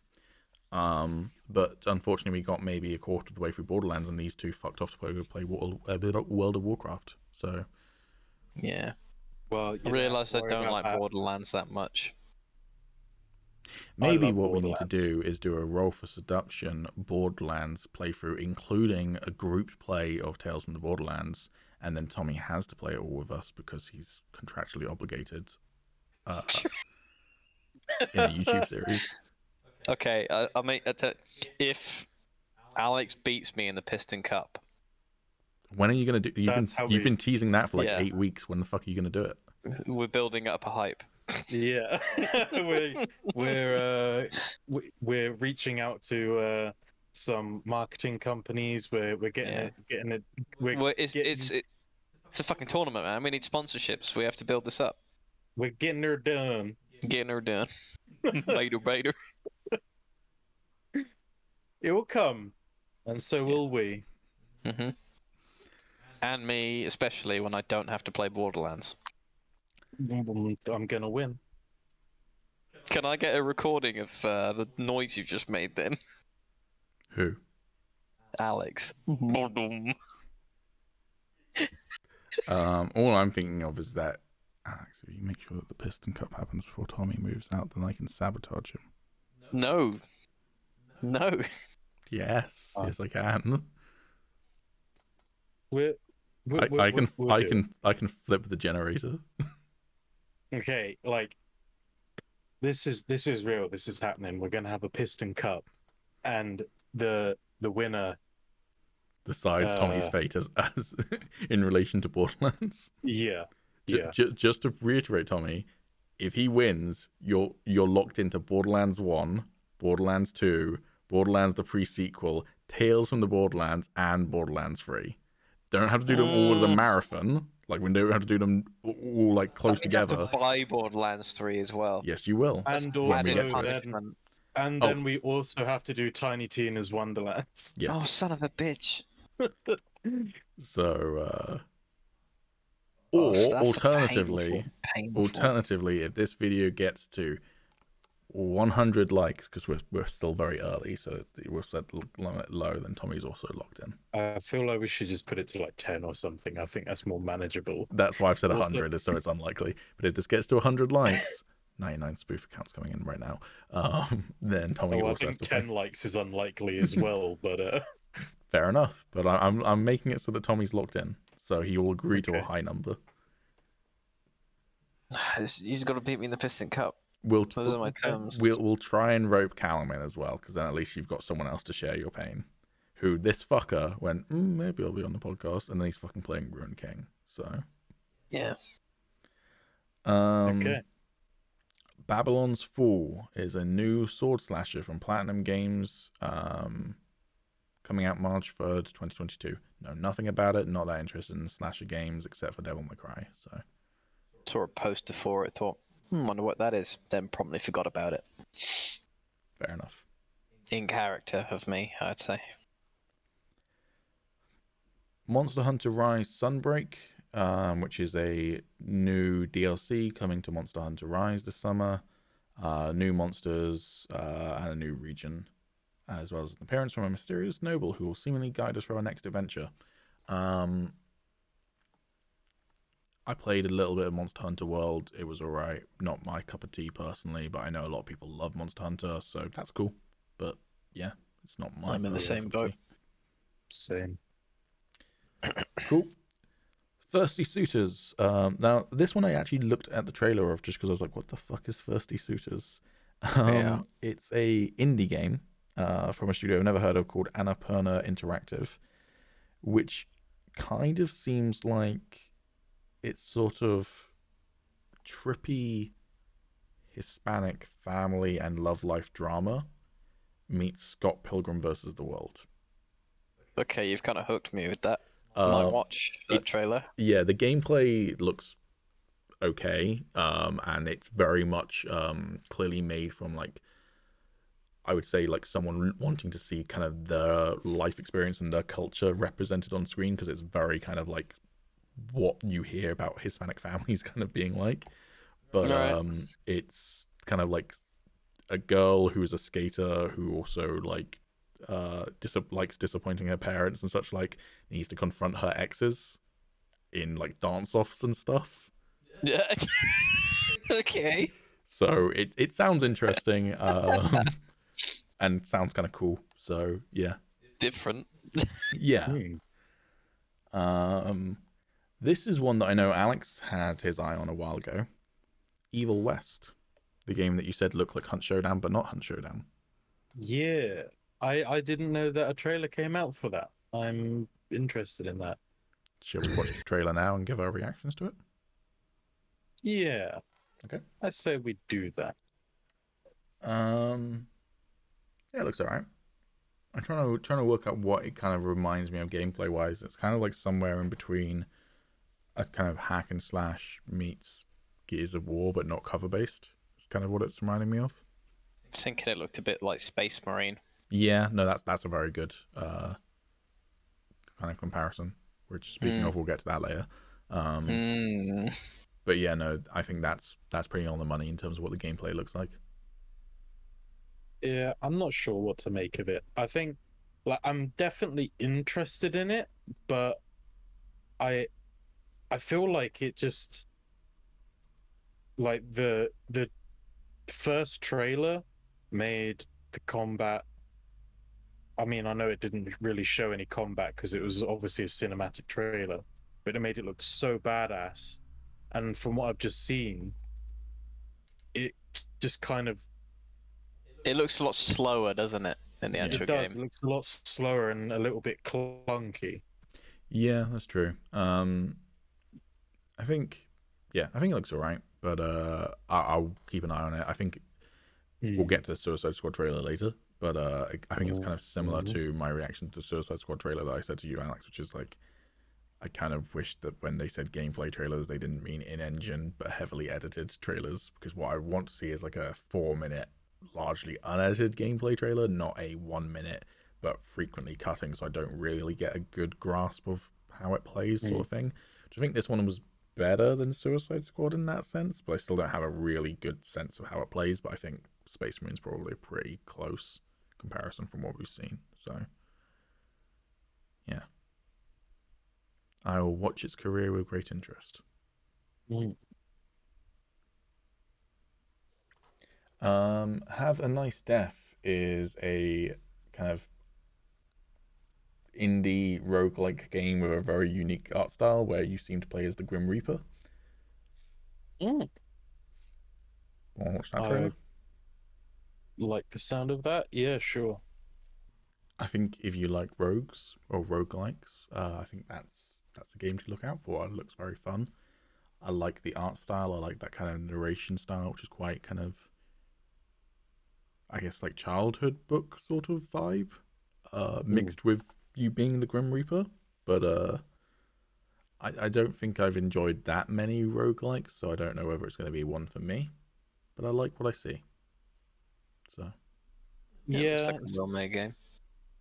Kind of same for me, I guess. Like I'm not a massive fan of those types of games, but it does look pretty fun. You know, might be worth a play and refund if you don't like it type of deal, you know. Damn, just right out of the gate, just play and refund it. I mean, you're what's wrong with the indie industry these days, Alex? You're killing indie developers. I don't just do it to indie developers. I mean, no, but when you do it to indie developers, it kills them. When you do it to fucking Ubisoft, who cares? Well, do you know what I'd say to that? Make a better game. If I'm refunding it, there's clearly something wrong. Or you just fancy buying Skyrim again. I'm pretty sure Ruined King isn't an indie developer. No, but my point of you saying if I refunded it, you've clearly done something wrong. Or Bethesda's just fucking tricked you again. I mean, I like Skyrim so much that you've bought it a fourth time. I've bought it a lot more than that. You're not helping your case, bud. Planet of Lana is... I haven't watched the trailer. I have no idea what it is, but it appears to be like a robot game. You play as a robot in sci-fi with a cute art style. Is it another side scroller? Quite possibly. Not interested if it's another side scroller. The thumbnail looks like it could be a side scroller, but I don't know. Ew. Yeah, I don't care. All right.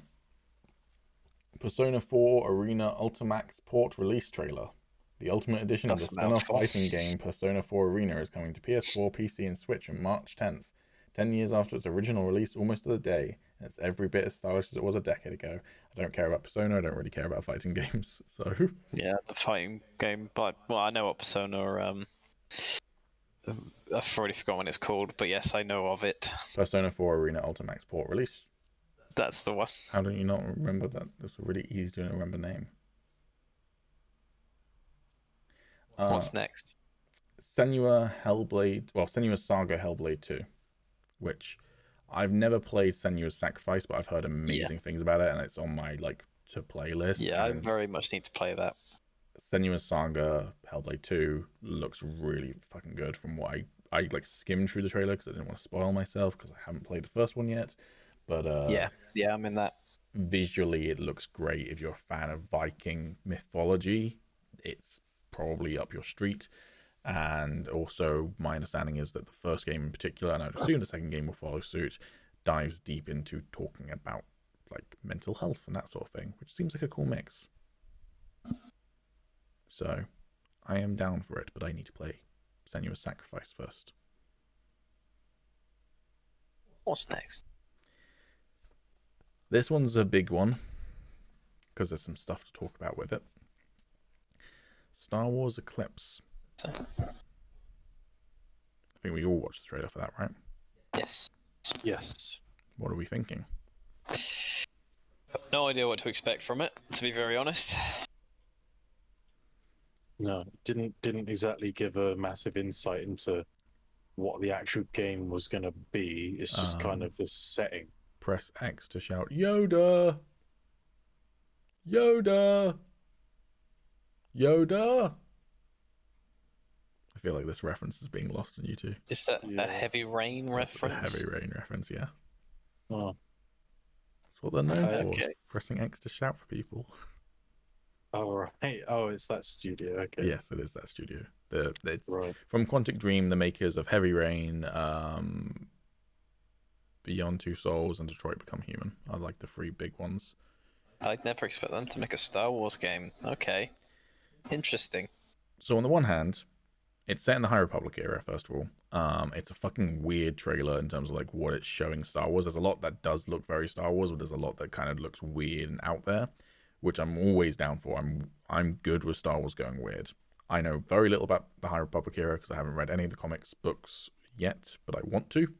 I will get round to it eventually. But from what I've heard, pretty good. So that's good. I think the trailer's really cool, really, really pretty. I hate people saying it's the prettiest Star Wars game of all time. It's a fucking CGI trailer. It does not represent what the game will look like at the end. But I'm also, I'm curious how it's going to play. That being said, after its announcement, and originally I was very hyped for this game, I saw a lot of people having negative reactions to it due to its developer, Quantic Dreams. Quantic Dreams apparently have been accused a lot of crunch, as well as sexual abuse, racial abuse, and just like, what's the word? Harassment, basically. Including the head of the studio once being quoted as saying, "We don't make games for insert homophobic slur." Okay.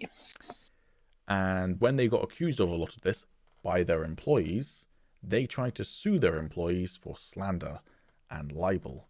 And it went to court and was deemed that it was not slander or libel, although the actual rulings of those accusations have not been done yet. They were ruled that they weren't slander or libel, meaning that they can proceed as an actual court case, basically. So yeah, really shitty developer from the sounds of things. I do remember the whole thing when they did Beyond Two Souls. With Ellen Page. Ellen Page in the shower scene, yeah. I can't remember what she's going by now, because it's now Elliot Page. Thank you, yes. Elliot Page, yeah. Elliot Page is no longer his name. So, yes, Elliot Page, people like hacked the camera or something, and they'd made an actual nude model of Elliot Page for the game for a shower scene. And people like managed to hack the camera so that they could like look at it freely, basically. Yeah, and she didn't specifically ask for that not to happen. I don't know about that, but either way, that's just weird. I heard anyway, but yeah, it's weird. And they should have made it so that they couldn't hack the camera. But yeah, so, and my understanding was Quantic Dream's reaction was kind of like, oh, what the fuck, who cares, sort of thing. So yeah. That makes me kind of bummed out for the game, because on the one hand, it looks really cool. On the other hand, I don't particularly want to support a shitty developer, particularly if they're going to continue being shitty and not really seem to, like... It's kind of like the difference between name any other studio that have had shitty accusations and Blizzard, where Blizzard seems to actively just try and cover it up and not give a shit. And other studios, at the very least, have like gotten rid of some people. They still don't seem to be doing that much, but they've like gotten rid of some of the people that have been accused of stuff. So, yeah. I mean, I feel like with all these different situations that have been cropping up recently, I feel like it's really difficult as a consumer, at least for me, because on the one hand, I agree with you. I don't want to be supporting a shitty developer.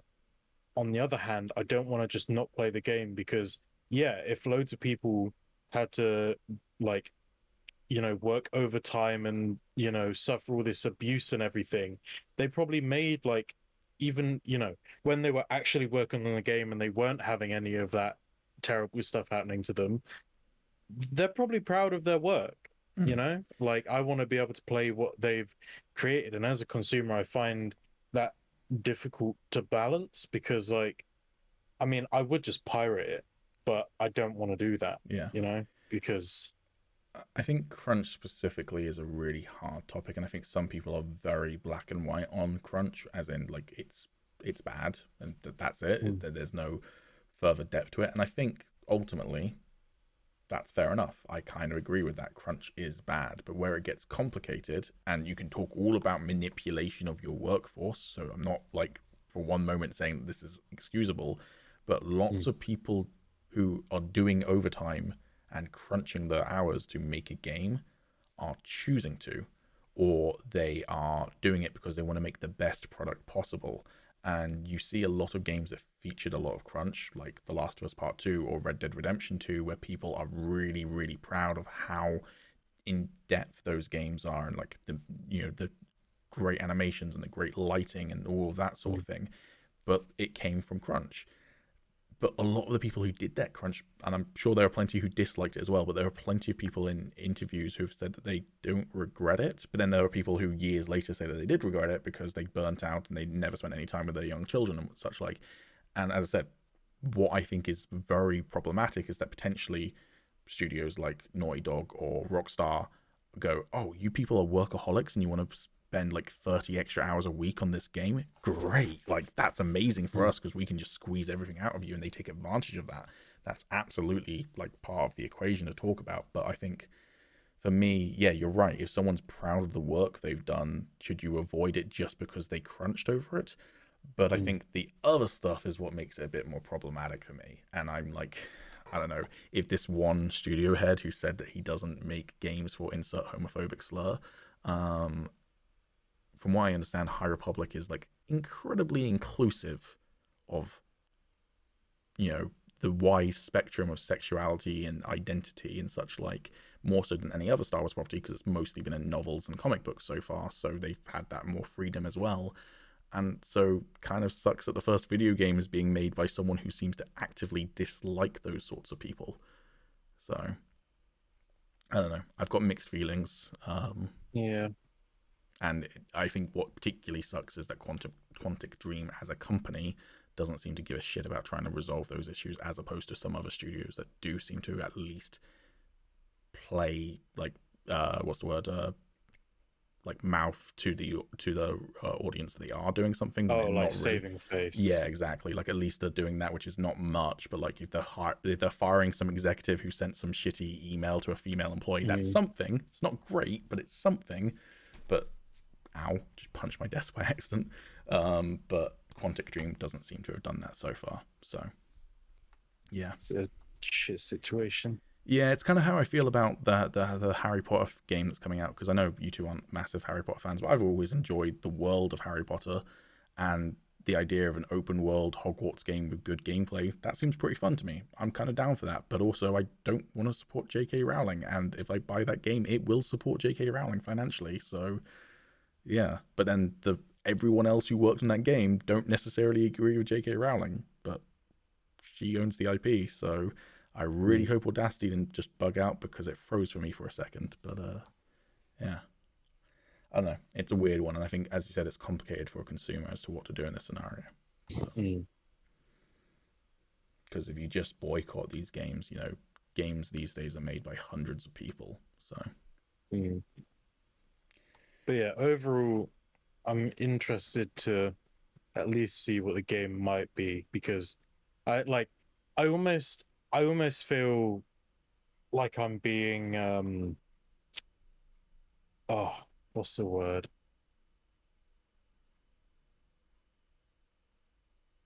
I don't know what the word is, but I'm a bit worried about the fact that the cinematic trailer was so good, like how beautiful it looked, because I feel like it's gonna look absolutely insane, and then we're gonna get the game and it's gonna look like dog shit. Kind of like Swatter, where like they had these beautiful CGI trailers, and it's this very kind of cartoonish stylized art style, which I don't think is bad in hindsight, but it's not great either. I don't love it, but I don't hate it anymore.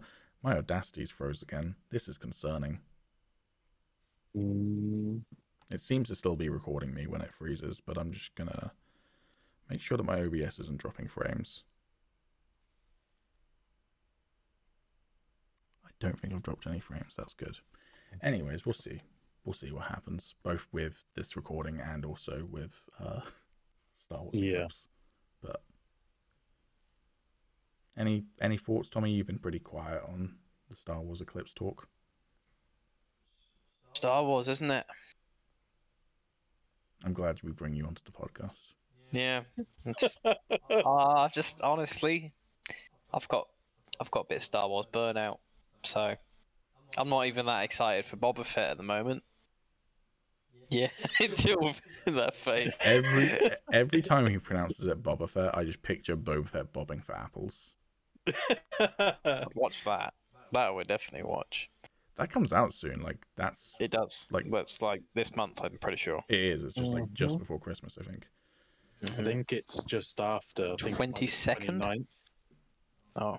One of the two, either the 22nd or the 29th. That's exactly a week apart. So a different week, yeah. You've definitely you've almost certainly selected the right day of the week, but what date that falls on, we'll have to see.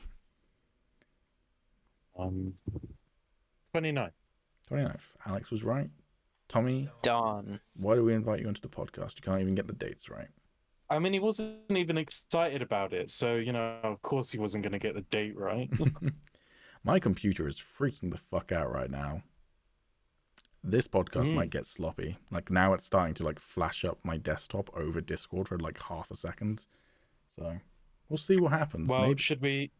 should we maybe try and target a couple of things that we definitely want to talk about, and then think about wrapping it up just in case? We'll force our way through it. I think we're nearly ish done. So yeah, cool. Lost Ark is a free-to-play MMO RPG. I have no idea what A stands for. Done about for a while. Huh? It's an action RPG like Diablo. Oh, okay. Action RPG. I thought, why would it be adventure? That's the dumbest thing I've ever said. You play Diablo, and you didn't recognize the term ARPG. I know. I'm a dumbass. But yeah, apparently, like it's been in betas and whatever. They've responded to feedback. It's coming out February 11th next year. I don't really care about. No, I don't care either. This is an interesting one. Wonder Woman is getting a video game, including supposedly the Nemesis system from the Shadow of Mordor and War of Mordor. That's not what it's called, is it? It's Shadow of Mordor. Shadow of War. Yeah, that's it. Yeah. So it's getting the Nemesis system from that game in a Wonder Woman game. So that's interesting. Okay. I've wanted the Nemesis system used in more games for a long time, and it does make sense that it would sit with Warner Brothers because they aren't letting other studios use it, which is really fucking annoying. But a Wonder Woman game is an interesting one to utilize. Like a Batman game with the Nemesis system makes total sense to me. And I guess any superhero therefore can have the Nemesis system, but I don't really picture Wonder Woman like beating someone up and then them coming back 2 hours later in the game and be like, "You broke my jaw, I'm gonna fuck you up now, Wonder Woman." Like Wonder Woman. Yeah, exactly. But I'm still cool to see it, and like Wonder Woman's a cool character. I think she could have a cool video game, but the trailer is literally just like you see her suiting up. Basically, there's no like indication of. Presumably it's going to be open world, but like, is it going to be set on Themyscira? Is it going to be set anywhere else in the world? Like, who knows? So it's very much a teaser trailer, but I'm game with a Wonder Woman game and a game with a Nemesis system. So. Yeah, I might give that a go. I'm probably going to end up playing it anyway. I feel like at this point, I feel obligated to. However, I will say that I'm not that excited, and it's not just because it's Wonder Woman, it's just because it's not the Flash. That's really the only like game that I would want for any of the Justice League members. I don't really care about anyone else. I mean, we've had a load of Batman ones, they were cool, but I just want the Flash. I want a decent Flash game because it's quite difficult to do. That's what I was going to say. Is I don't know how you do it. But like, I think it could be done. I think if you put the right studio on it, put the right minds on it, you could get a really cracking game. Do you know what would be really cool, just as like a little experience thing though? A Flash VR game where you just run around Central City and just imagine the motion sickness that would cause. Oh, like the faster you move the controllers, the faster you run, and it's just like the city just like speeding past you in VR. You know why Alex Instant really vomit wants a Flash simulator. game, right? You know why Alex really wants a Flash game, right? Because he wants to jack someone up at super speed. Off at super speed. No, because of the irony of speed running it. Yeah. That would be pretty good. I feel like mine and Alex's joke was better though. Yeah, I do. But no, I like I said, I don't know how you make a Flash game, because if you make it so that you actually move at super speed, you'll just constantly be running into things because you need super speed reactions to be able to do that, right? And if you make it so the rest of the world slows down and you just run at normal speed, that's really boring. And if you make it somewhere in between, that's fine, I guess, but it doesn't really make you feel... I'm not sure I'd feel like the Flash if I was moving like as fast as a car and the rest of the world was slowed down. I'm still not sure I would feel like the Flash at that point, so I don't know. Feel like a Sonic game, innit? No. They've done it so well for the last few years. People love those games, right?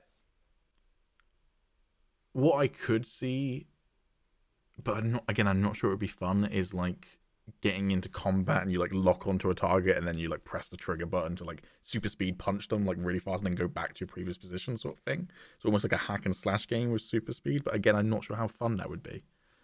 So I don't know, but like what I think is curious about this Wonder Woman game, there's no announcement yet as to whether it's going to be set in the Arkham universe. It's being made by Warner Brothers as a publisher, obviously, and I think it's being made by the studio that did the Shadow of Mordor and Shadow of War games, but I don't think it's been announced whether it's set in the Arkhamverse like Suicide Squad is. So, which obviously she is going to appear in Suicide Squad. So maybe she won't be dead, and then she won't be able to have her own game. They just back out of it. They announced the Wonder Woman game, and then she just dies in Suicide Squad. They were like, and the hey. developers are like, oh shit, I guess we better cancel the game now. Alan Wake 2 has been revealed. I believe it's a live action trailer that's come out. Coming summer 2022. Never really played the old ones. I tried to play it for a YouTube series, a YouTube channel I had when I was like 13. It was not a good Let's Play series, and I quit halfway through because I'm a fucking bitch. But now that I play Resident Evil, maybe I'll give it another go. But I heard good things, and I can't. Remedy, that's the company. Remedy make good games, so had quite the cult following, if I remember rightly. Yeah, and I believe Control, which was really, really well received, that's the most recent game. Is set in the same universe, and there's multiple hints towards Alan Wake. So, fair enough. Could be that they're building up their own little game universe, which is always cool to see. So, I just looked up at my Steam, and I apparently have never played Alan Wake, but I have played 25 minutes of Alan Wake's American Nightmare. Excellent. Starting with the sequel. I guess so. I last played that in 2013. So, there we go. Fun fact. Horizon Forbidden West has a new gameplay trailer. I haven't played Horizon Zero Dawn yet, but I keep on meaning to. I've watched a little bit of Yeah, I've seen a little bit of my buddy Snake stream it. It looks fun. Sequel looks cool. Still doesn't look like a supermodel, so it's a bad game, according to that one guy on Twitter. But other than that,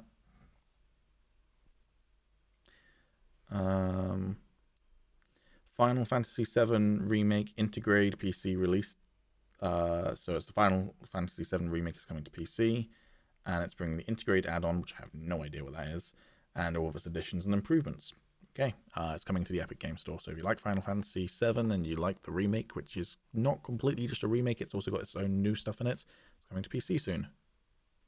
Never played a Final Fantasy game in my life, so...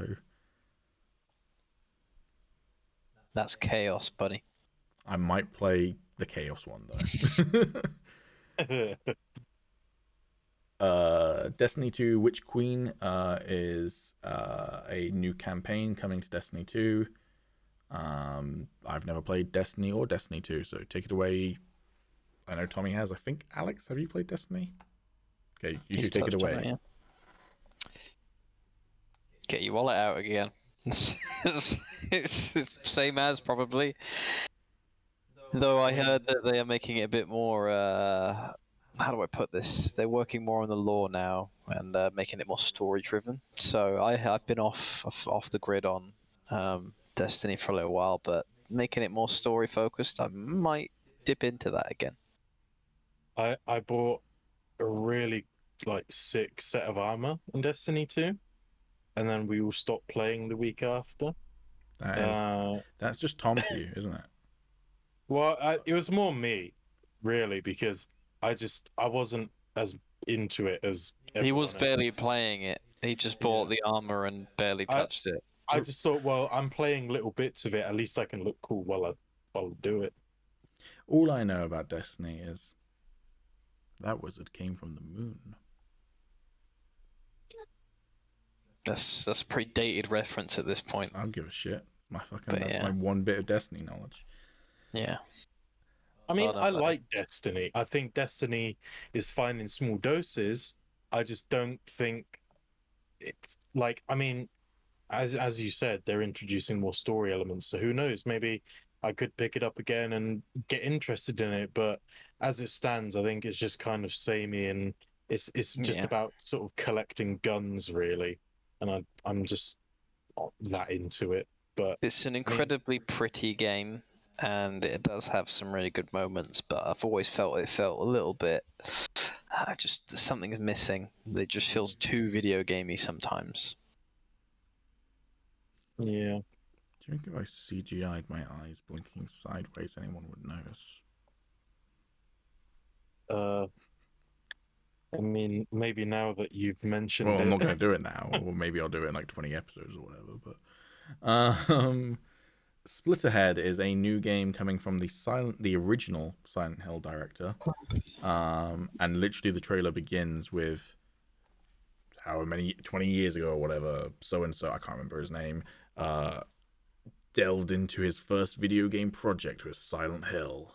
Now he returns. It's like very much kind of going like, yo, he's fucking back and he's making a fucking horror game. Get fucking hype, Silent Hill fans. But it does look like more of an action horror game. But yeah, it's called Slitterhead. It seems to be set in like very urban Japan, like high-rise buildings and that sort of thing. It looks creepy. So if that's your vibe, Silent Hill, very good legacy. Never played any of them. Probably never will. Because I'm, once again, a bitch. Alex nods in agreement. Presumably with me being a bitch, not you going, I am also a bitch. Oh, no, I was saying I'm also a bitch. Nice. But also you are a bitch. I thought we were calling him Pete a bitch. Well, since Tommy's the only one who hasn't said that he's a bitch, therefore Tommy is going to play all of the Silent Hill games and then Slitterhead when it comes out on this channel. Well, you've already signed me up for Borderlands if I lose the Piston Cup. Well, this one's... I'm going to be busy. Good. You don't do anything for this channel. You've also signed me up to play Phasmophobia on VR for the channel. I don't think I said that publicly in a video, so... I can't remember. But, you know, I edit the videos and I upload them. I'm pretty sure Alex has at least signed up so that he can also co-manage the YouTube account. I don't think you have yet. I made the profile picture and the cover photo.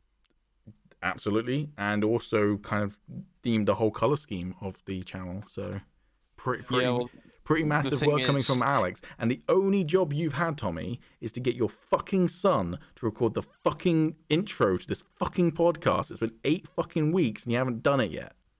Well, you know, I went out for milk one day and never came back. It's been difficult. Oh no. I'm going to show this to Chester one day. Nightingale. So I watched this trailer. This was an interesting looking one. So Nightingale is coming from a former BioWare boss, Aaron Flynn. It's a survival crafting game, so think Rust, but kind of... Well, first of all, it refers to the Fae, as in Feywild. The premise seems to be that humans, maybe from a fantasy world or maybe from our own world, have fallen through portals into the Fae, and you basically have to try and like craft and build and survive in the Fae, but you can go through portals to other Fae worlds. So like it shows like a desert world, it shows like a jungle world and such like, and there are giant monsters, like, you know, literal giants, but also like there's these like really creepy monsters at the beginning of the trailer who have like a face that looks kind of human, and then it lifts it back and its actual face is in its neck and it's trying to eat you, sort of thing. And it's all like Victorian or Edwardian clothing, so it's like really kind of stylish looking. And like I don't usually love survival games, although we mentioned that we're back into Rust at the moment, but this kind of looks interesting at the very least. Do you guys want to watch the trailer? I mean, sure.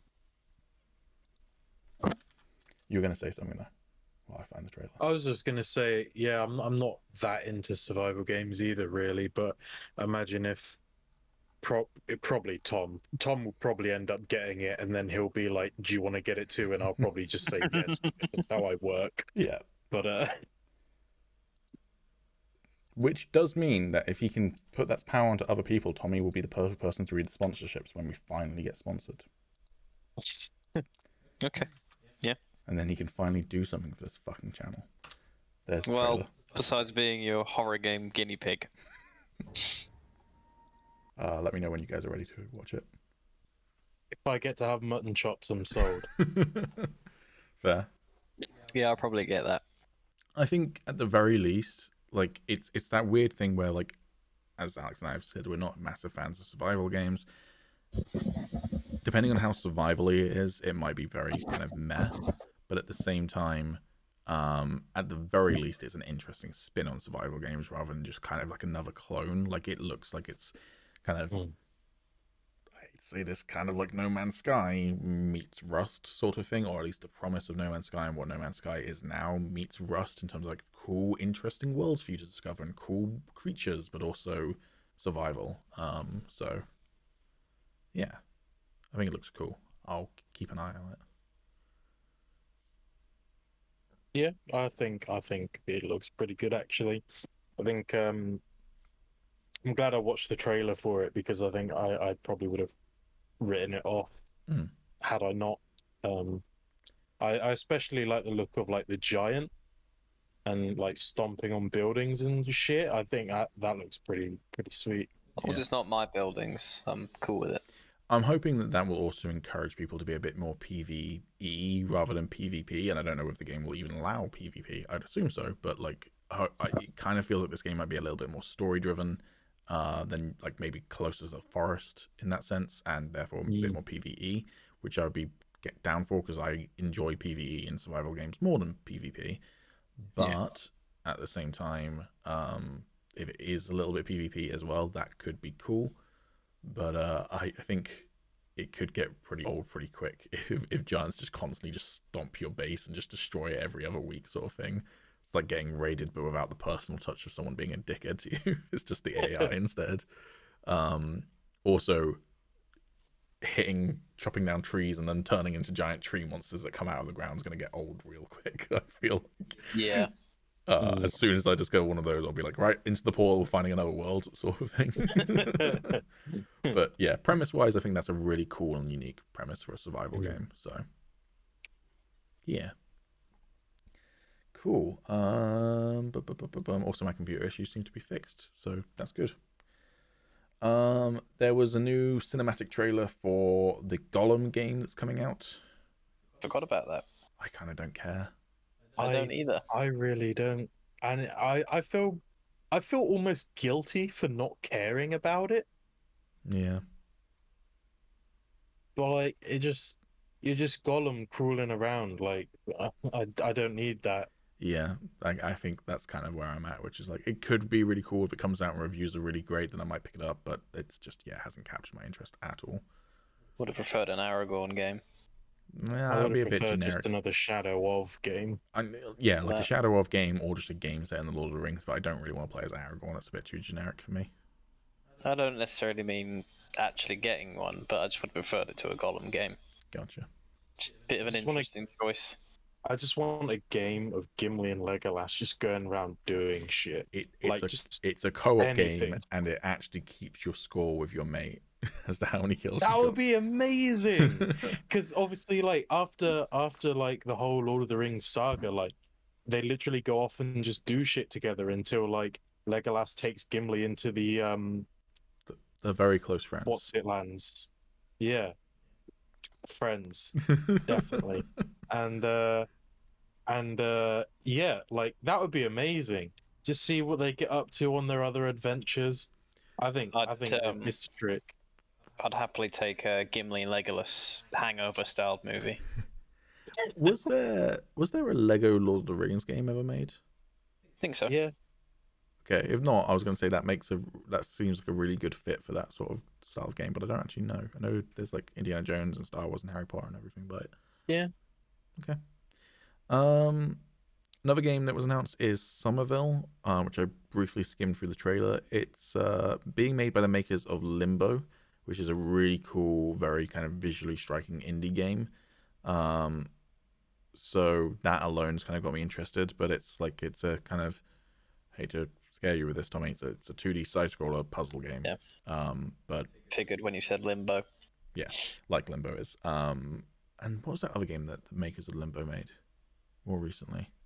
Was it This War of Mine? Was it them? No. Or was it a different one? Yeah. It was in the same sort of style as Limbo, but it was called something else. Anyways, so like I liked the game, I can't remember, and Limbo. So Somerville has got my interest, and also you get a dog. I like dogs. Cuphead's getting a long-awaited DLC called Cuphead: The Delicious Last Course. Never played Cuphead. Looked like a good fun time, but not for me. So I bought it and refunded it because I sucked at it and I indie wanted developers. to smash my head against the wall. yeah, Alex hates indie developers almost as much as he loves Percy Jackson. Yeah. I mean, I do love Percy Jackson, just not the movie. Sonic Frontiers is an open world inspired Sonic title. Coming 2022. Another Sonic game. I mean, who knows? Maybe I could turn into like a massive Sonic fan after watching the second movie. Maybe I'll just want even more Idris Elba as Knuckles. Maybe I'm just gonna want to fuck Knuckles. How much of a all in? How much of a knuckler is Knuckles? Is he like a 1 knuckle or a 2 knuckle or a 3 knuckler? Pretty sure he's got like 2 spikes on his hands. I'm not talking about his knuckles. I'm saying like how many knuckles is he? Is he a 1 knuckle or 2 knuckle or a 3 knuckle? Oh, he's definitely a 3 knuckler. Gotcha. Okay. In fact, maybe because he's an echidna, he's got even more knuckles. Who knows?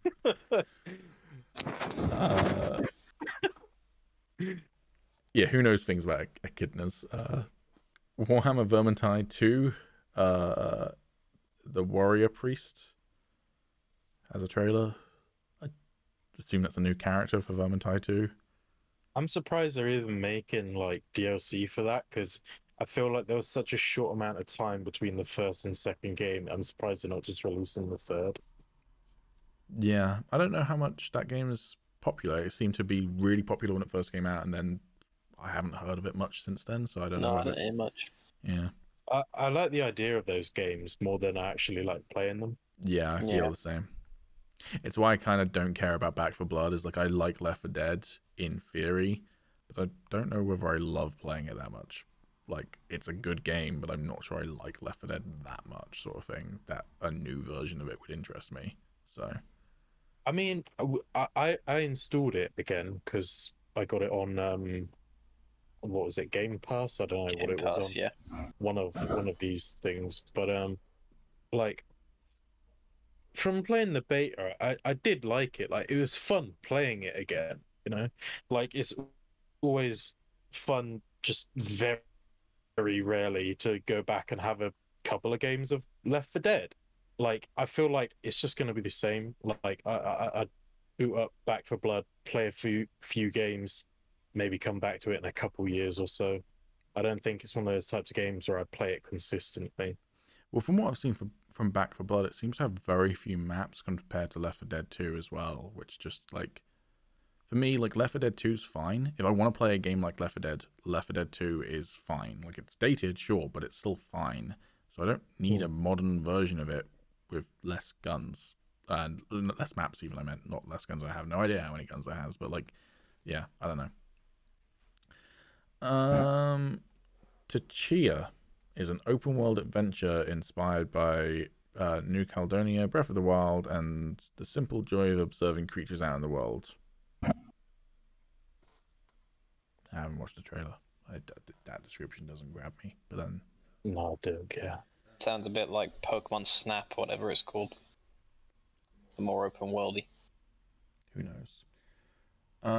Suicide Squad killed the Justice League. Alex, take it away. I absolutely coomed over this. I am so excited for it. I know I kind of agree with Pete in what he says about I would have preferred like unedited gameplay of it instead of like cutting in between all these cinematic shots and everything, because like I was a little bit concerned about how the gameplay was gonna be. And I really wanted to put my concerns to be put to bed by watching this. And I just have more questions now than I have answers, really.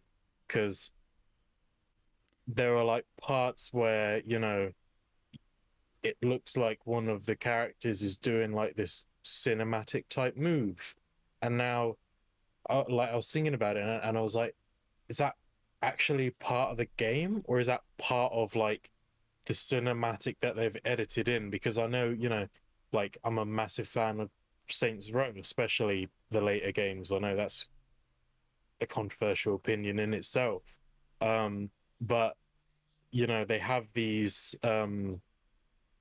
like melee moves, you know, where you run up to someone and you drop kick them or something, or you punch them in the face and then the nuts or whatever. And I mean, it's not exactly the same as that, but the cinematic sort of like moves and shots of them and everything in the Suicide Squad trailer reminded me a bit of that. And I was just thinking, if that is what it is, and like you're playing 4-player co-op or whatever, you're both, or you're all going around the map doing your different things, do you actually see your characters do that? Right, is it client side or server side? Yeah. Because I think that's really cool. I think if you can see other people do that as well, I think that's really cool.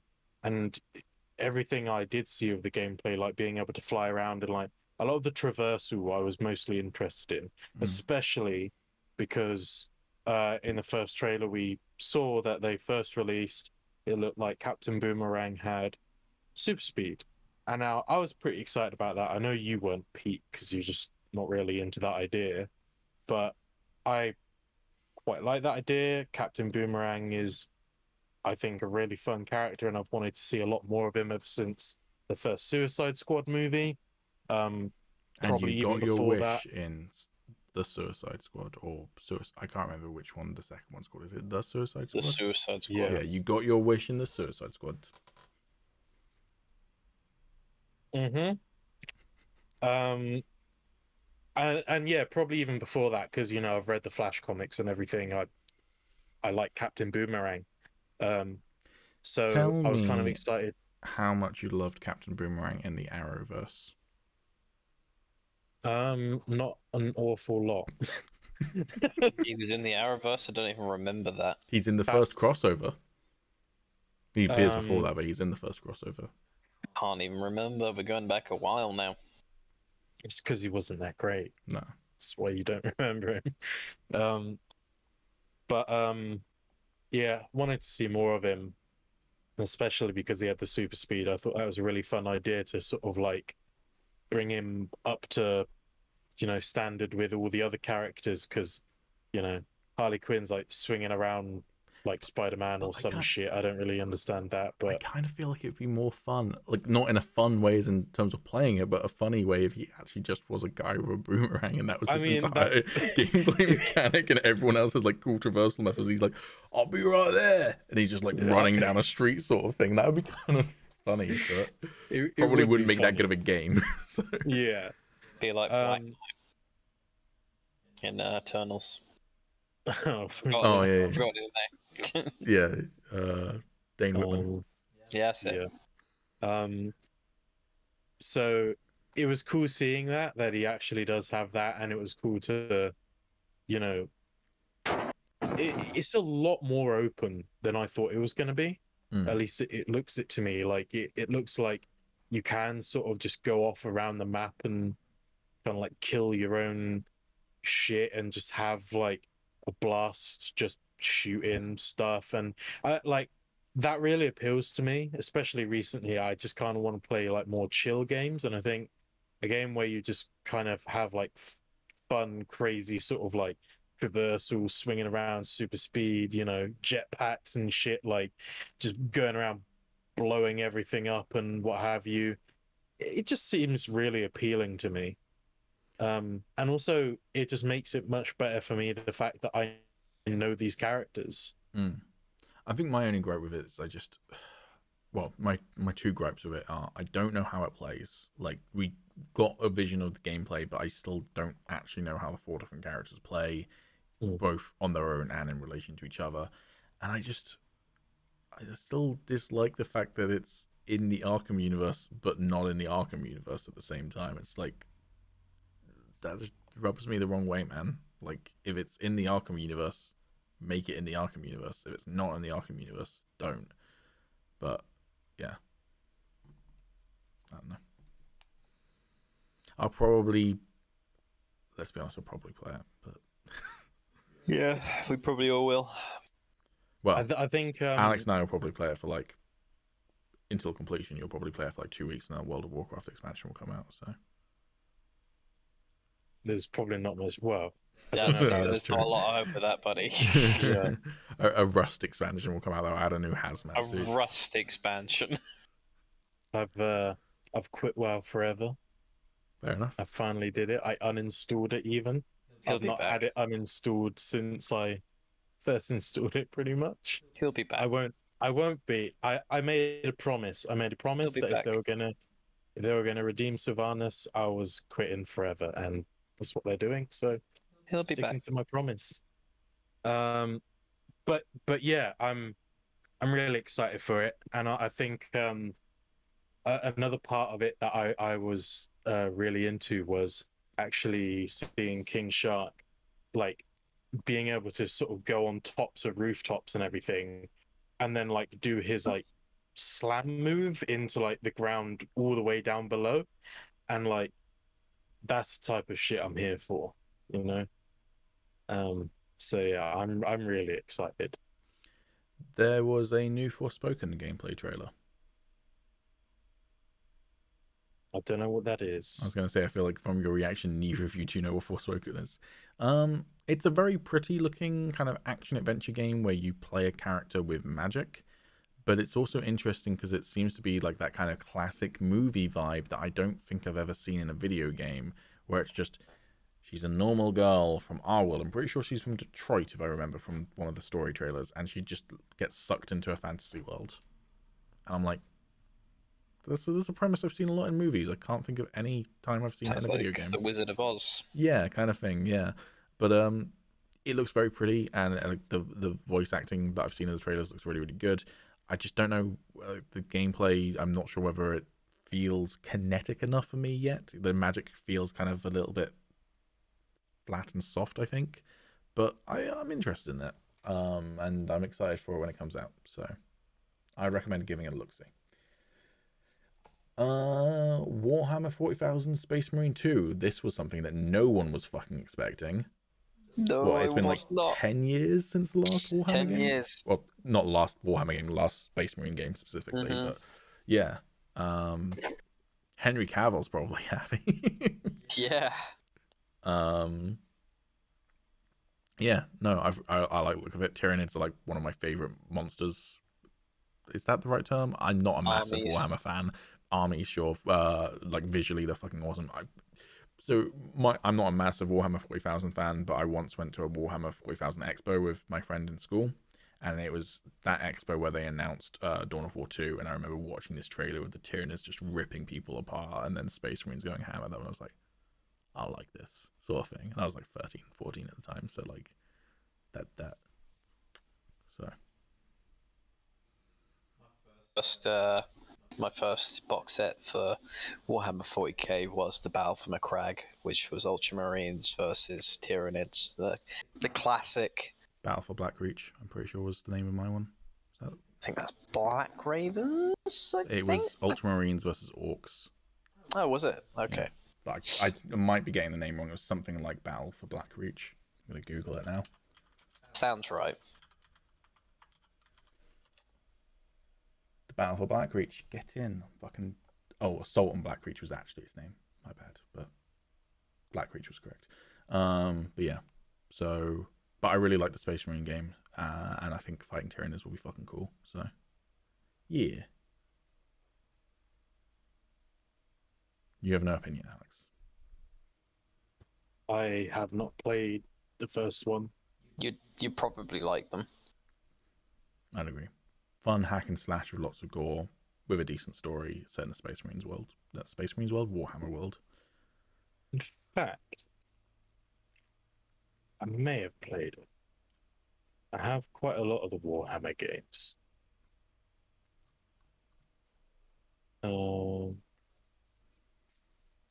No, I haven't. I don't own it. Would highly recommend Space Marine. Maybe I shall look into it. Yeah. Saints Row 4, but not... No, Saints Row 5, technically, but it's just called Saints Row. Got a new gameplay trailer. I didn't bother to look at it. I'm kind of excited for Saints Row, but not like that excited for it, so... I watched it, thoroughly enjoyed it, and I mean, I've already pre-ordered the collector's edition of it on PS5 anyway, so I'm all in. I wasn't ever gonna not like it, so my comment is basically useless because I'm totally biased. I mean, it's we're not trying to be objective here, buddy. You can be biased. Yeah, I love everything Saints Row. I will play whatever they release, pretty much. I even liked Agents of Mayhem. I thought that was pretty fun.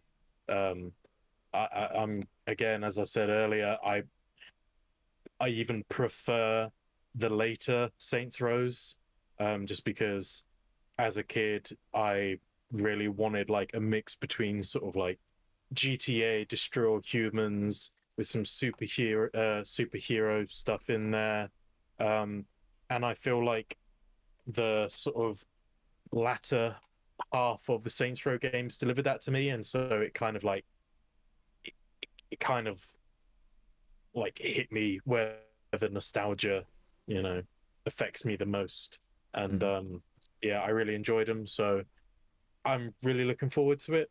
I think it's probably going to be pretty good. I like the idea of them restarting the world, and then being able to see some new characters and everything, because don't get me wrong, I love the old crew. The old crew is always going to be the best, but we saw quite a lot of them. Like, how much really can you do after you've done all that crazy shit? So I think it's nice to have like a bit of a fresh start.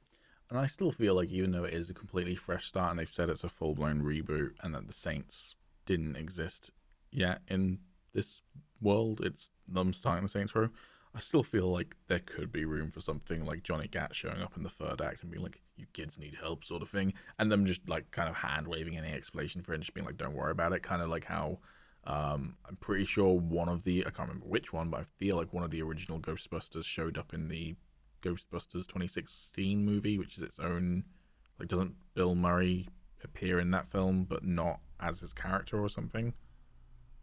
Something like that, yeah. So yeah, it could just be that there's a character called Johnny Gat and he's like, you kids need help, sort of thing, and they don't make any mention of him being a saint or anything. He's just like, he's Johnny Gat, sort of thing. So yeah, I mean, that would be cool, seeing as he basically like, he's gone to hell, he can jump to a different universe, like, it's whatever. So I mean, he was the one that remade the universe, yeah, so technically, so he could just like show up and be like, yo, what's cracking? Yeah.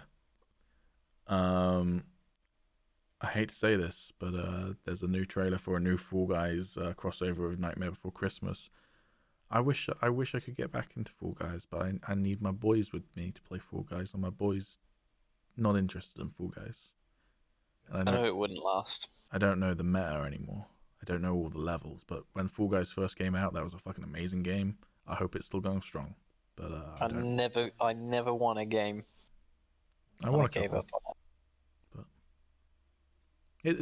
I think it's a really good game, and I hope its player base is still going strong. But it's just because I'm not playing it currently, and I've not got anyone to play it with.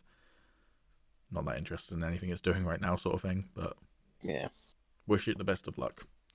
Dune Spice Wars is a brand new RTS coming to Dune Wars. Wait, what? To Dune Wars. I'm not even sure what you were trying to go with that. I think I was just trying to say coming soon, and I just said coming soon to Dune Wars. To Dune Wars. I'm pretty hyped for that, to be honest, because I like 4-time strategy games. Yeah. So it'd be nice to see one in the Dune universe. There already is one. It's from like the late 1990s or early 2000s, but yeah. I probably wouldn't like that one as much. I like the more modern ones. I really love Dune, but I don't care about RTSs, so yeah. I'm guessing you're not a fan of 4 times either. I don't know the difference. I just don't like strategy It's games. like, like Civilization. I liked Civilization 6 enough to buy it and play it a handful of times with people. You might like Dune then. Who knows? Who knows? Who knows? But I'm not that interested in it. So. Alex, how hype are you for Dune Spice Wars coming soon to Dune Wars? My hype is non-existent. Fair enough. How about Tiny Tina's Wonderland story trailer? Very hype. Already pre-ordered the most expensive edition. And if Alex wins the Piston Cup or whatever the fuck, then Tommy will be playing it on this channel. I'll have to fucking get it on PC then, because I've already ordered it on PS5. Shit. Or we'll have to get PS5s, one of the two. Yeah, no, I think I'm moderately excited for it in one sense, but I never played the first Tiny Tina expansion for Borderlands 2 because I played Borderlands 2 all on my own and then never went back for the expansion packs because I don't have friends who are willing to play it for long enough for me to play it with them. I genuinely don't even know like why I didn't play it because I love Borderlands. It seems so unlike me now. I don't know why I didn't play it. Because you're a dick. Among Us VR. They're not that good. There, I said it. Fuck up. I fucking said it. Fuck up, you bitch. You're not, who do you think you are coming on this podcast with an opinion? I don't fucking regret it. I'd rather play Skyrim again. Among Us VR has been announced. I'm actually quite interested in that. Yeah, I fucking love Among Us. I think it's a great game. Again, you need quite a lot of friends to play it with, but it's a really fun like social deduction game with a bunch of cool mods that have been added to it since then as well. A VR version sounds fucking amazing, but I kind of feel like I'd probably still prefer the vanilla one. I feel like the downside to the VR game will be that because it's first person, you won't see as much, meaning you won't be as good at the game, basically.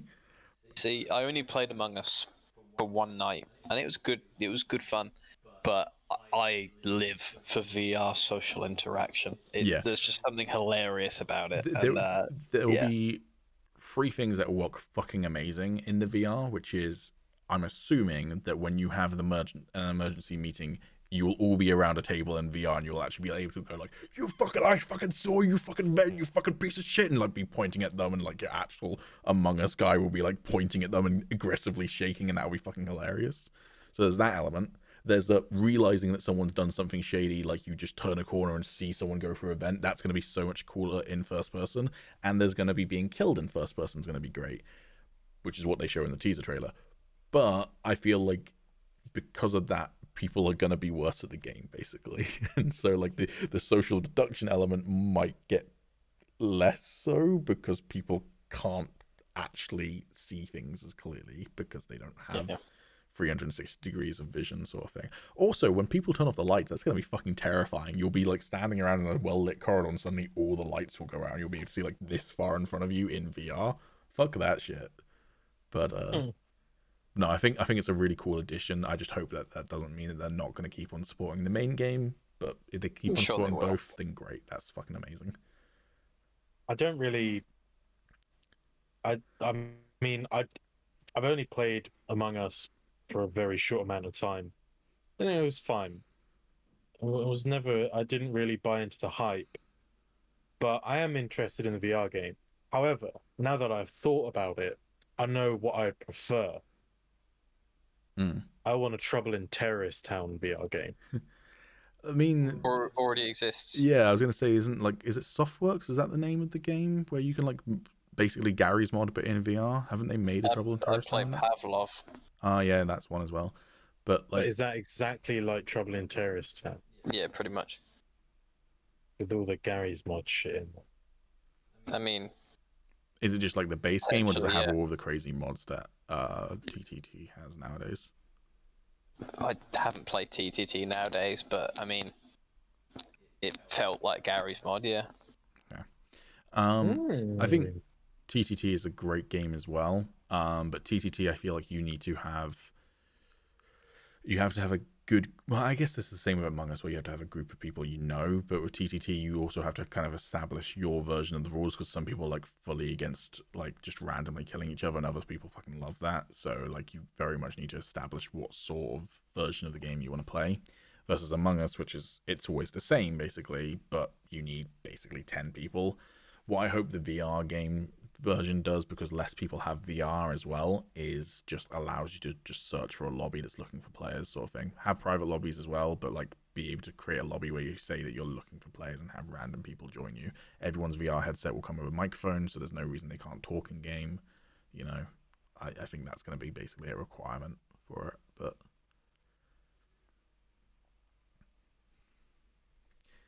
DokeV is a full-blown K-pop music video showing off a ton of the game's characters. I don't care. I don't know anything about it, but... Maybe. But it's K-pop, so no thank you. There's a game called Steelrising coming out, which has a cinematic trailer, which is an alternate take on Revolution-era Paris, where clockwork machines dance to amuse the nobility and fight to defend them. Interesting. I'm not sure whether I can be bothered to watch the trailer right now, but like that's an okay premise. And then, I guess a spin-off to Steelrising, Metal Hellsinger. I'm not gonna lie, we're gonna cut out that dumb joke. No, we're not. I'm gonna make myself look like an idiot. I misread it as Metal Rising, and then realized it said Metal Hellsinger instead. I'm an idiot. It's fine. It's a first-person shooting descent into hell, including artists such as Trivium's Matt Heafy and Lamb of God's Randy Blythe. So it sounds like it's actual metal artists. Okay. Interesting. In a first-person shooter descent into hell. Okay. Sounds like Painkiller. Is that what the game was called? No idea what you're talking about. So first-person shooter game. They were quite good, I think. I never played them. Star Trek Resurgence is a Star Trek game set after the next generation from former Telltale developers. Don't really care about that. I think if you're a fan of Star Trek, that sounds really cool, but I don't really care about Star Trek, so... I should probably go back and try and watch Star Trek, because I say I don't like it, but I haven't actually...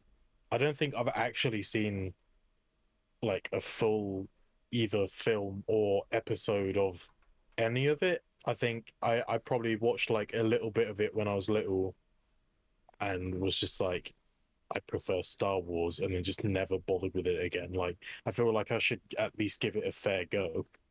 Yeah, maybe I should too, because I've watched a couple of episodes of the like kind of classic TV shows of both the original show and I think it was Next Generation. That's the one with Patrick Stewart in it, isn't it? And they just didn't really do it for me, but I liked old Doctor Who at the same time, like during the same era of my childhood, so I would have thought that like the age of it wouldn't really affect it for me. Also liked Red Dwarf, so like I don't think the fact that it's kind of old and like a bit kind of, you know, cardboardy would really affect my enjoyment out of it. But I quite enjoyed the movies, which is probably sacrilege to some Star Trek fans, but so I was scared to admit the same thing. So maybe I should go and give it a go, but I think I might have seen the first of like the newer movies. I can't remember anything about it though. You don't remember fucking Simon Pegg's fucking Scottish accent, laddie? No, I remember that Chris Pine was in it, and that's about it. Chris Pine is in it, and I think he's very good as Captain Kirk. But again, that might be sacrilege to TV show fans. I don't even know what came first, the movies or the TV series. The TV series by about 4 decades, bud. Oh, really? The original Star Trek shows from like the 70s. Oh. How do you not know that? I genuinely, I know like nothing about Star Trek whatsoever. You know what, Tommy? I think we're in the clear of the sacrilege here, because he yeah, he's just fucking took all the aggro off of that. Yeah, like I'll be the first to admit I genuinely know nothing. Like you could refer to anything in Star Trek, and I wouldn't have a fucking clue what you're on about. The Klingons. I know.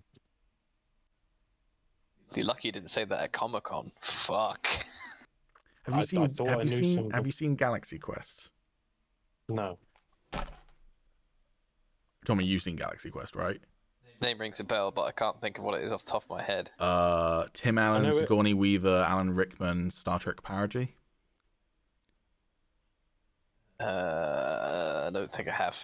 I have actually been meaning to watch it. I've seen it come up in my recommended a few times, Dude, and it's like, you two both need to fucking watch Galaxy Quest. It is such a fucking good movie. It's think Spaceballs to Star Wars, but 10 times better, and also like genuinely a love letter to Star Trek. Like most Star Trek fans I know fucking love Galaxy Quest. Okay. But it is also a parody and a comedy.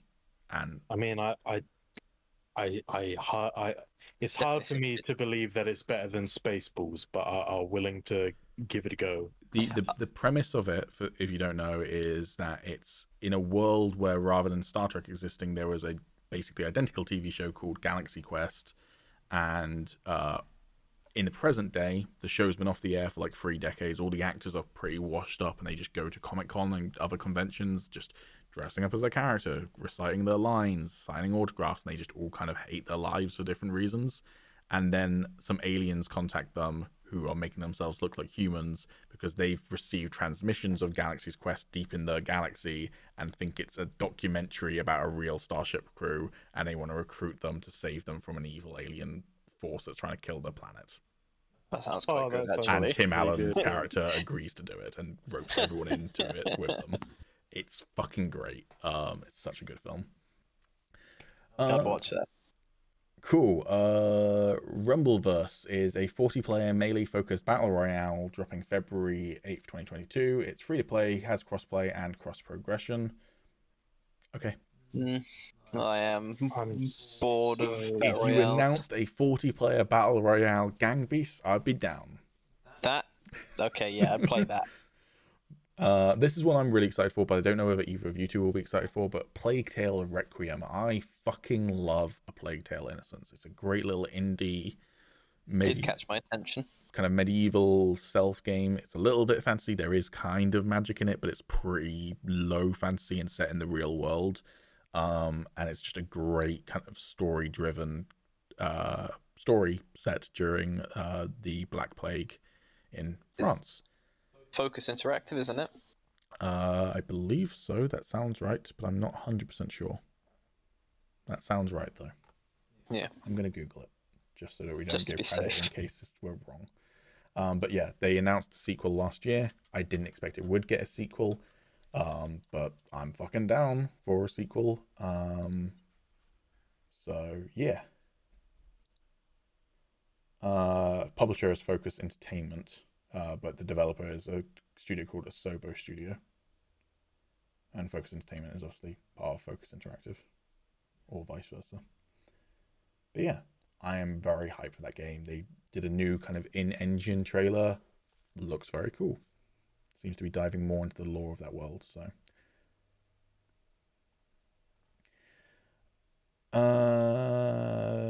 Dying Light 2 has a cinematic trailer. I'm excited for Dying Light 2. That's kind of all I've got to say about it. Yeah. It's fucking finally coming. Do you think we're ever going to get Dead Island 2? I hope not. Crossfire X is a new shooter game which will offer 2 single-player campaign operations as well as multiplayer action as well. I have no opinion on it, but yeah. Bloodhunt has a new trailer. Bloodhunt is the Battle Royale Vampire the Masquerade game. I don't really care about it, but it's already out. Tried it out. Yeah, tried it out. It's fine. It's just a Battle Royale again. Oh, I guess it's not out. Maybe only the beta was out. That might explain why people... early accessy kind of thing, yeah. Yeah, that might explain why I heard a lot about it and then nothing about it for a while. I should assume people stopped playing it, but okay, I guess it's coming out next year. I assumed that as well because I did stop just playing it. So. GTFO 1.0 is coming out soon. Oh no, it's come out already. Sorry, it's finally out of early access. So GTFO, have either of you ever looked into GTFO? Yeah, rings a bell. It's, I guess you'd sort of describe it as like a roguelike game. It's co-op first of all, and it's horror. The premise is that you and your buddies get dropped into a level of like a mine on an asteroid or something, and there are these monsters that are blind but have super good hearing, and you've got to like sneak through the facility, getting access codes to get deeper into the facility to try and get the things that you need to get to be allowed free, and then get back to your ship. But obviously, every time you make noise, you bring a whole swarm of these death aliens to you to kill them. There's different types of aliens. Most of them are usually sleeping, so you can just sneak up right to them and kill them. But you've got to do things like, if there are three in the way and you've got you and two buddies, you've got to sneak up to one each and then synchronize your kill. Otherwise, you're all going to be fucked.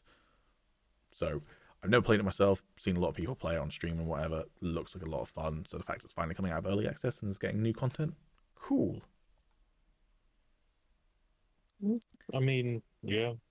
If I see a trailer for it or something and it looks pretty good, then I might be interested in giving it a go. It's not something that I'd usually pick up, but fair enough. Who knows? Halo TV show has its first teaser trailer. Do you guys watch that? I don't give a shit at all. I like Halo. I mean, I always used to play Halo for the campaign and the story because Halo's got some pretty good lore. But Halo TV show, not sure it's something I've ever really wanted. Fair enough. I have no opinion on it other than the Master Chief suit looks pretty good in live action, but that doesn't really surprise me. It does look good. Because people have been nailing it as a cosplay look for fucking decades now. So if the TV show had fucked it up, I would be impressed, frankly. So, Elden Ring had a cinematic story trailer drop. I don't care about Elden Ring personally. I'm not a fan of Souls-like games, but no, pretty excited for Elden Ring. Fair enough. Do you have anything you want to say about the story trailer? I probably wouldn't even understand it if I watched it, knowing those games. I would need a university degree to fully understand the Dark Souls story. So probably won't even bother watching it. I'll just play the game and enjoy it. Fair enough. Synced Off Planet is apparently a companion shooter. I think this might have been the one where it's like post-apocalypse and nanite robots have taken over the world, but you can take over nanites or something. I don't remember. Not that fast. Ark Raiders. Now this one I did watch the trailer of just because the thumbnail caught my attention. It looks like 70s inspired sci-fi shooter, and the gameplay kind of reminds me of Ghost Recon Wildlands, which is not a great point of reference, but with jetpacks and big robots. And the description that I saw in the comments on the trailer was that it was like cassette player sci-fi, and I think that perfectly sums up the visual style that this trailer is going for and the music that it's going for. I'll keep an eye on it. I quite like what I saw. With a name like Ark Raiders, I instantly went to Indiana Jones. Yeah, fair. It's also made by ex-DICE developers who worked on Battlefield and Star Wars Battlefront. Okay. So, very, very pretty looking game. And then that's, I think, all the major announcements. Or all of the announcements, possibly. I don't know, because we didn't actually watch it live, but I think that's everything. So, some games that catch my interest there. Yeah. I think that's everything I wanted to talk about, at least, anyway. We did it. We made it through to the other side. We talked about the Game Awards. Yeah, and we got through it a lot quicker than we did that E3 that one year. That's because we were actually watching the trailers every single time. Yeah. I think we watched like 2 or 3 trailers this time, and then started going like, this podcast has been recording for a long time. Let's just skip over them, watch them in our own time. They caught our interest. Things in the media we consumed this week.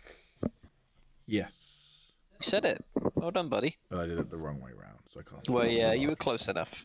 I always do it wrong. It's part of the fun of it. Take it away, Alex. Fuck. Alex has been consuming fuck. Nice. Lucky. I wish.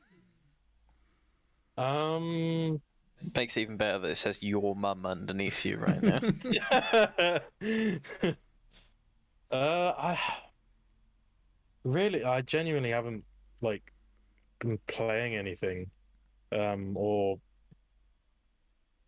reading or watching anything new. I've just kind of been watching and doing the same stuff, really. Nearly finished this Witcher book. Cool. That's pretty much the only thing I can say. Well, last week continued, played a bit of Rust, but getting a bit bored of that at the moment. Picked up Phasmophobia. Alex was there for that as well, so I've been playing a bit of Phasmophobia, which is pretty good. I don't understand it at all, and the fact that I'm so confused makes me not scared, so I'll take that. Wait, no, I do understand it because I got that round, remember? Because I got all the clues together and nobody believed me, and I just waited like half the game in the van because I was already ready to go, and then like 2 people died. Tom gets in the van and we like leave, and guess who was right? Bearing in mind, I'd only played like 2 games before, and these were pros. I felt so good about myself. How many baskets you guys scored? Made that up. I scored 11. Can confirm I was watching. How many did you score? None, because right. So your your whole accomplishment about getting the monster right. Who fucking cares? You didn't score any baskets. Well, I'm gonna be a rich NBA player. What do you got? I exited the game before I even realized that was a thing. So I missed the part where that's my problem. My answer is I can't remember, because the last time I played Phasmophobia, the only time I played Phasmophobia was back in May during that 24-hour charity stream that I did, around about hour 18. So I don't have any memory of it other than I fucked around, and I definitely did play basketball, but I don't remember how many I scored. What else, Tommy? More Dexter. That's pretty much it. It's been a bit of a slow month for me on media being consumed as well. Slow month. Yeah, week. I mean. I've been watching more Peaky Blinders. I've gotten past where I got to last time, which I was like years ago when I was watching it. Holy fuck, what a fucking great series. I knew it was a great series because people talk about how great it is, but like, holy fuck, it's phenomenal. Cillian Murphy is amazing in it. Tom Hardy is amazing in it when he shows up. There's Paddy Considine's in it. I can't remember who's in the 4th season right now as the main villain. I can't remember his name, but also brilliant in it. Brilliant cast, brilliant writing. The music's starting to grow on me, which was my only kind of gripe before, is that it would like break out into rock and roll. Like during the season 2 finale, there are like 4 different songs by the Arctic Monkeys that play during it, and I'm like still not sure I love it, but I think it's growing on me, sort of thing. And then I've been playing a bit more Vampire. I'm not sure how I feel about Vampire. I feel like its gameplay really stifles it as a game, which is not a great thing to say. Yeah, that's not good. It's just, I don't know. I just don't really enjoy the combat. I'm almost considering changing the difficulty settings are like, just give me the story balanced and then like combat orientated. I'm almost tempted to turn it down to just give me the story, because I'm just not really enjoying the gameplay. But it was funny yesterday. Tommy walked past me and I was playing it, and he goes, what game are you playing? Is that vampire game? And then as soon as he was like saying it, I like bit someone's neck and just like ripped their throat open. I went, does that answer your question? He was like, yeah. So that was funny. But yeah, that's what I've been consuming, is Peaky Blinders and Vampire. Hopefully I'll have a bit more to talk about next week, because I'm going to try and get through the new season of Titans this week. And also on Friday, Witcher season 2. Also, so I'll be talking even more Witcher. Slightly Spider-Man. bigger, yeah. I might just have to do an insight on it, because do you know when you're going to see it? I'll watch it at some point this weekend. If I watch it on Friday, Okay. maybe I might. Why? We're going to go see it Thursday, so we're not seeing it release day, and that's kind of what I was asking, is whether you were seeing it release day or not. We tried to, but we left booking the tickets too late, because you never have to pre-book tickets where we live, except for Spider-Man, apparently. So, Wait, But in retrospect, that's not much of a shock. no. You're seeing The Witcher in cinema? No, Spider-Man. Spider-Man? I didn't mention Spider-Man. No, we mentioned Spider-Man. We said, when are you seeing Spider-Man? When did you mention Spider-Man? After you mentioned Witcher, and then we went Tommy literally said something a bit bigger than Witcher's coming out, and I said, when are you seeing Spider-Man? And you went, Thursday, I think. I didn't hear that at all. What I heard Tom say it's because I said I'll be talking more Witcher, and then Tom said something about being bigger, and I took that to mean like I'm gonna just go on and on and on about it rather than the books. So it's all about you, isn't it, Alex? Yes. Yes, it is. Yeah, I heard Tommy say it's bigger and just assumed he was talking about my gigantic. Fuck me, I'm just gonna give up on that joke. Yes.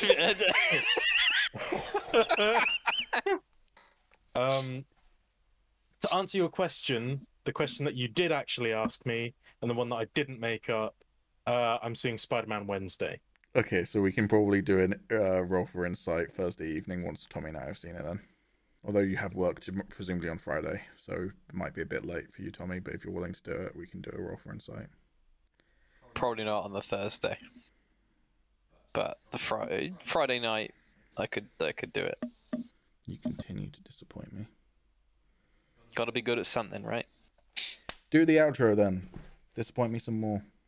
Okay. Thanks for watching the Spodgledy Hobbledy Bogcast.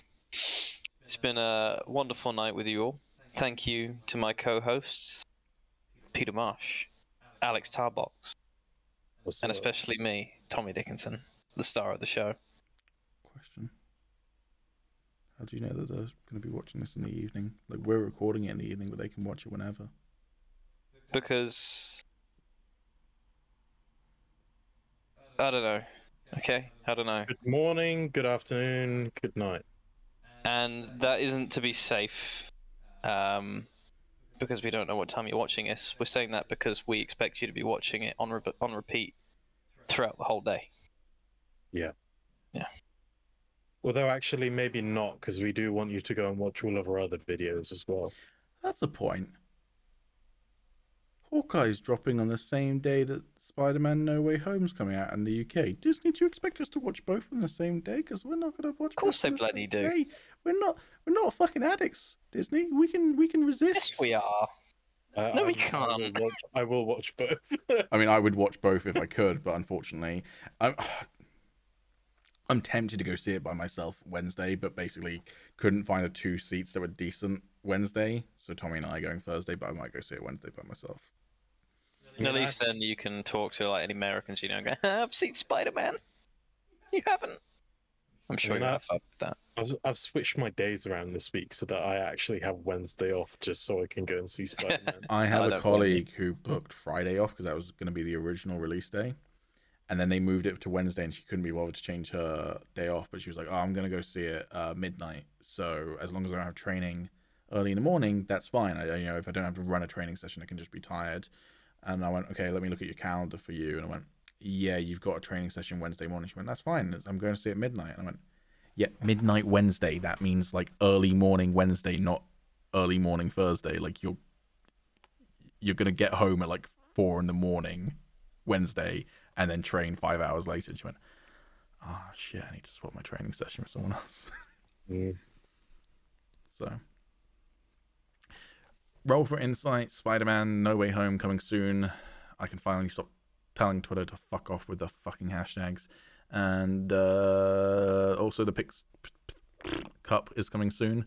And, yep. And then after that, when Alex wins, because I disconnect Tommy's laptop from the internet, Borderlands coming soon. Hell yeah. If you disconnect my laptop from the internet, presumably it would end the game. And Alex would win by default. No. Yes. That's how it works. No. You would DNF. The audience want to see a real competition, not your bad Have sportsmanship. you seen A Knight's Tale? Yes. Do you remember when they like take the lance and they like break it so it's going to actually stab him? Please don't stab me. What I'm saying is like that builds the tension and makes it more exciting. I'm going to be that guy. To be fair, imagine the views if you actually stabbed me on camera during the Piston Cup. Anything for the content, right? Okay, maybe you can stab me. Man killed playing cars video game. That would go down. My final words will be ka-chow, and I will be completely okay with that. He just comes up to you, get her done, and you're just like, ka-chow! And as mentioned several weeks ago, Alex's D&D campaign is going to start on this channel from the 1st of December, so you're only 13 days late, mate. Yeah, no, that's actually the 1st of December next year. Oh, okay. It'll probably be in the new year now. I just need to get my shit together, basically. Busy couple weeks, but hopefully after I get a bit of time off, I can put my brain to good use. Wear gloves if you're going to do that. Put your shit together. I see now. Okay, right, yeah. Bye. Mm-hmm. Bye. Goodbye.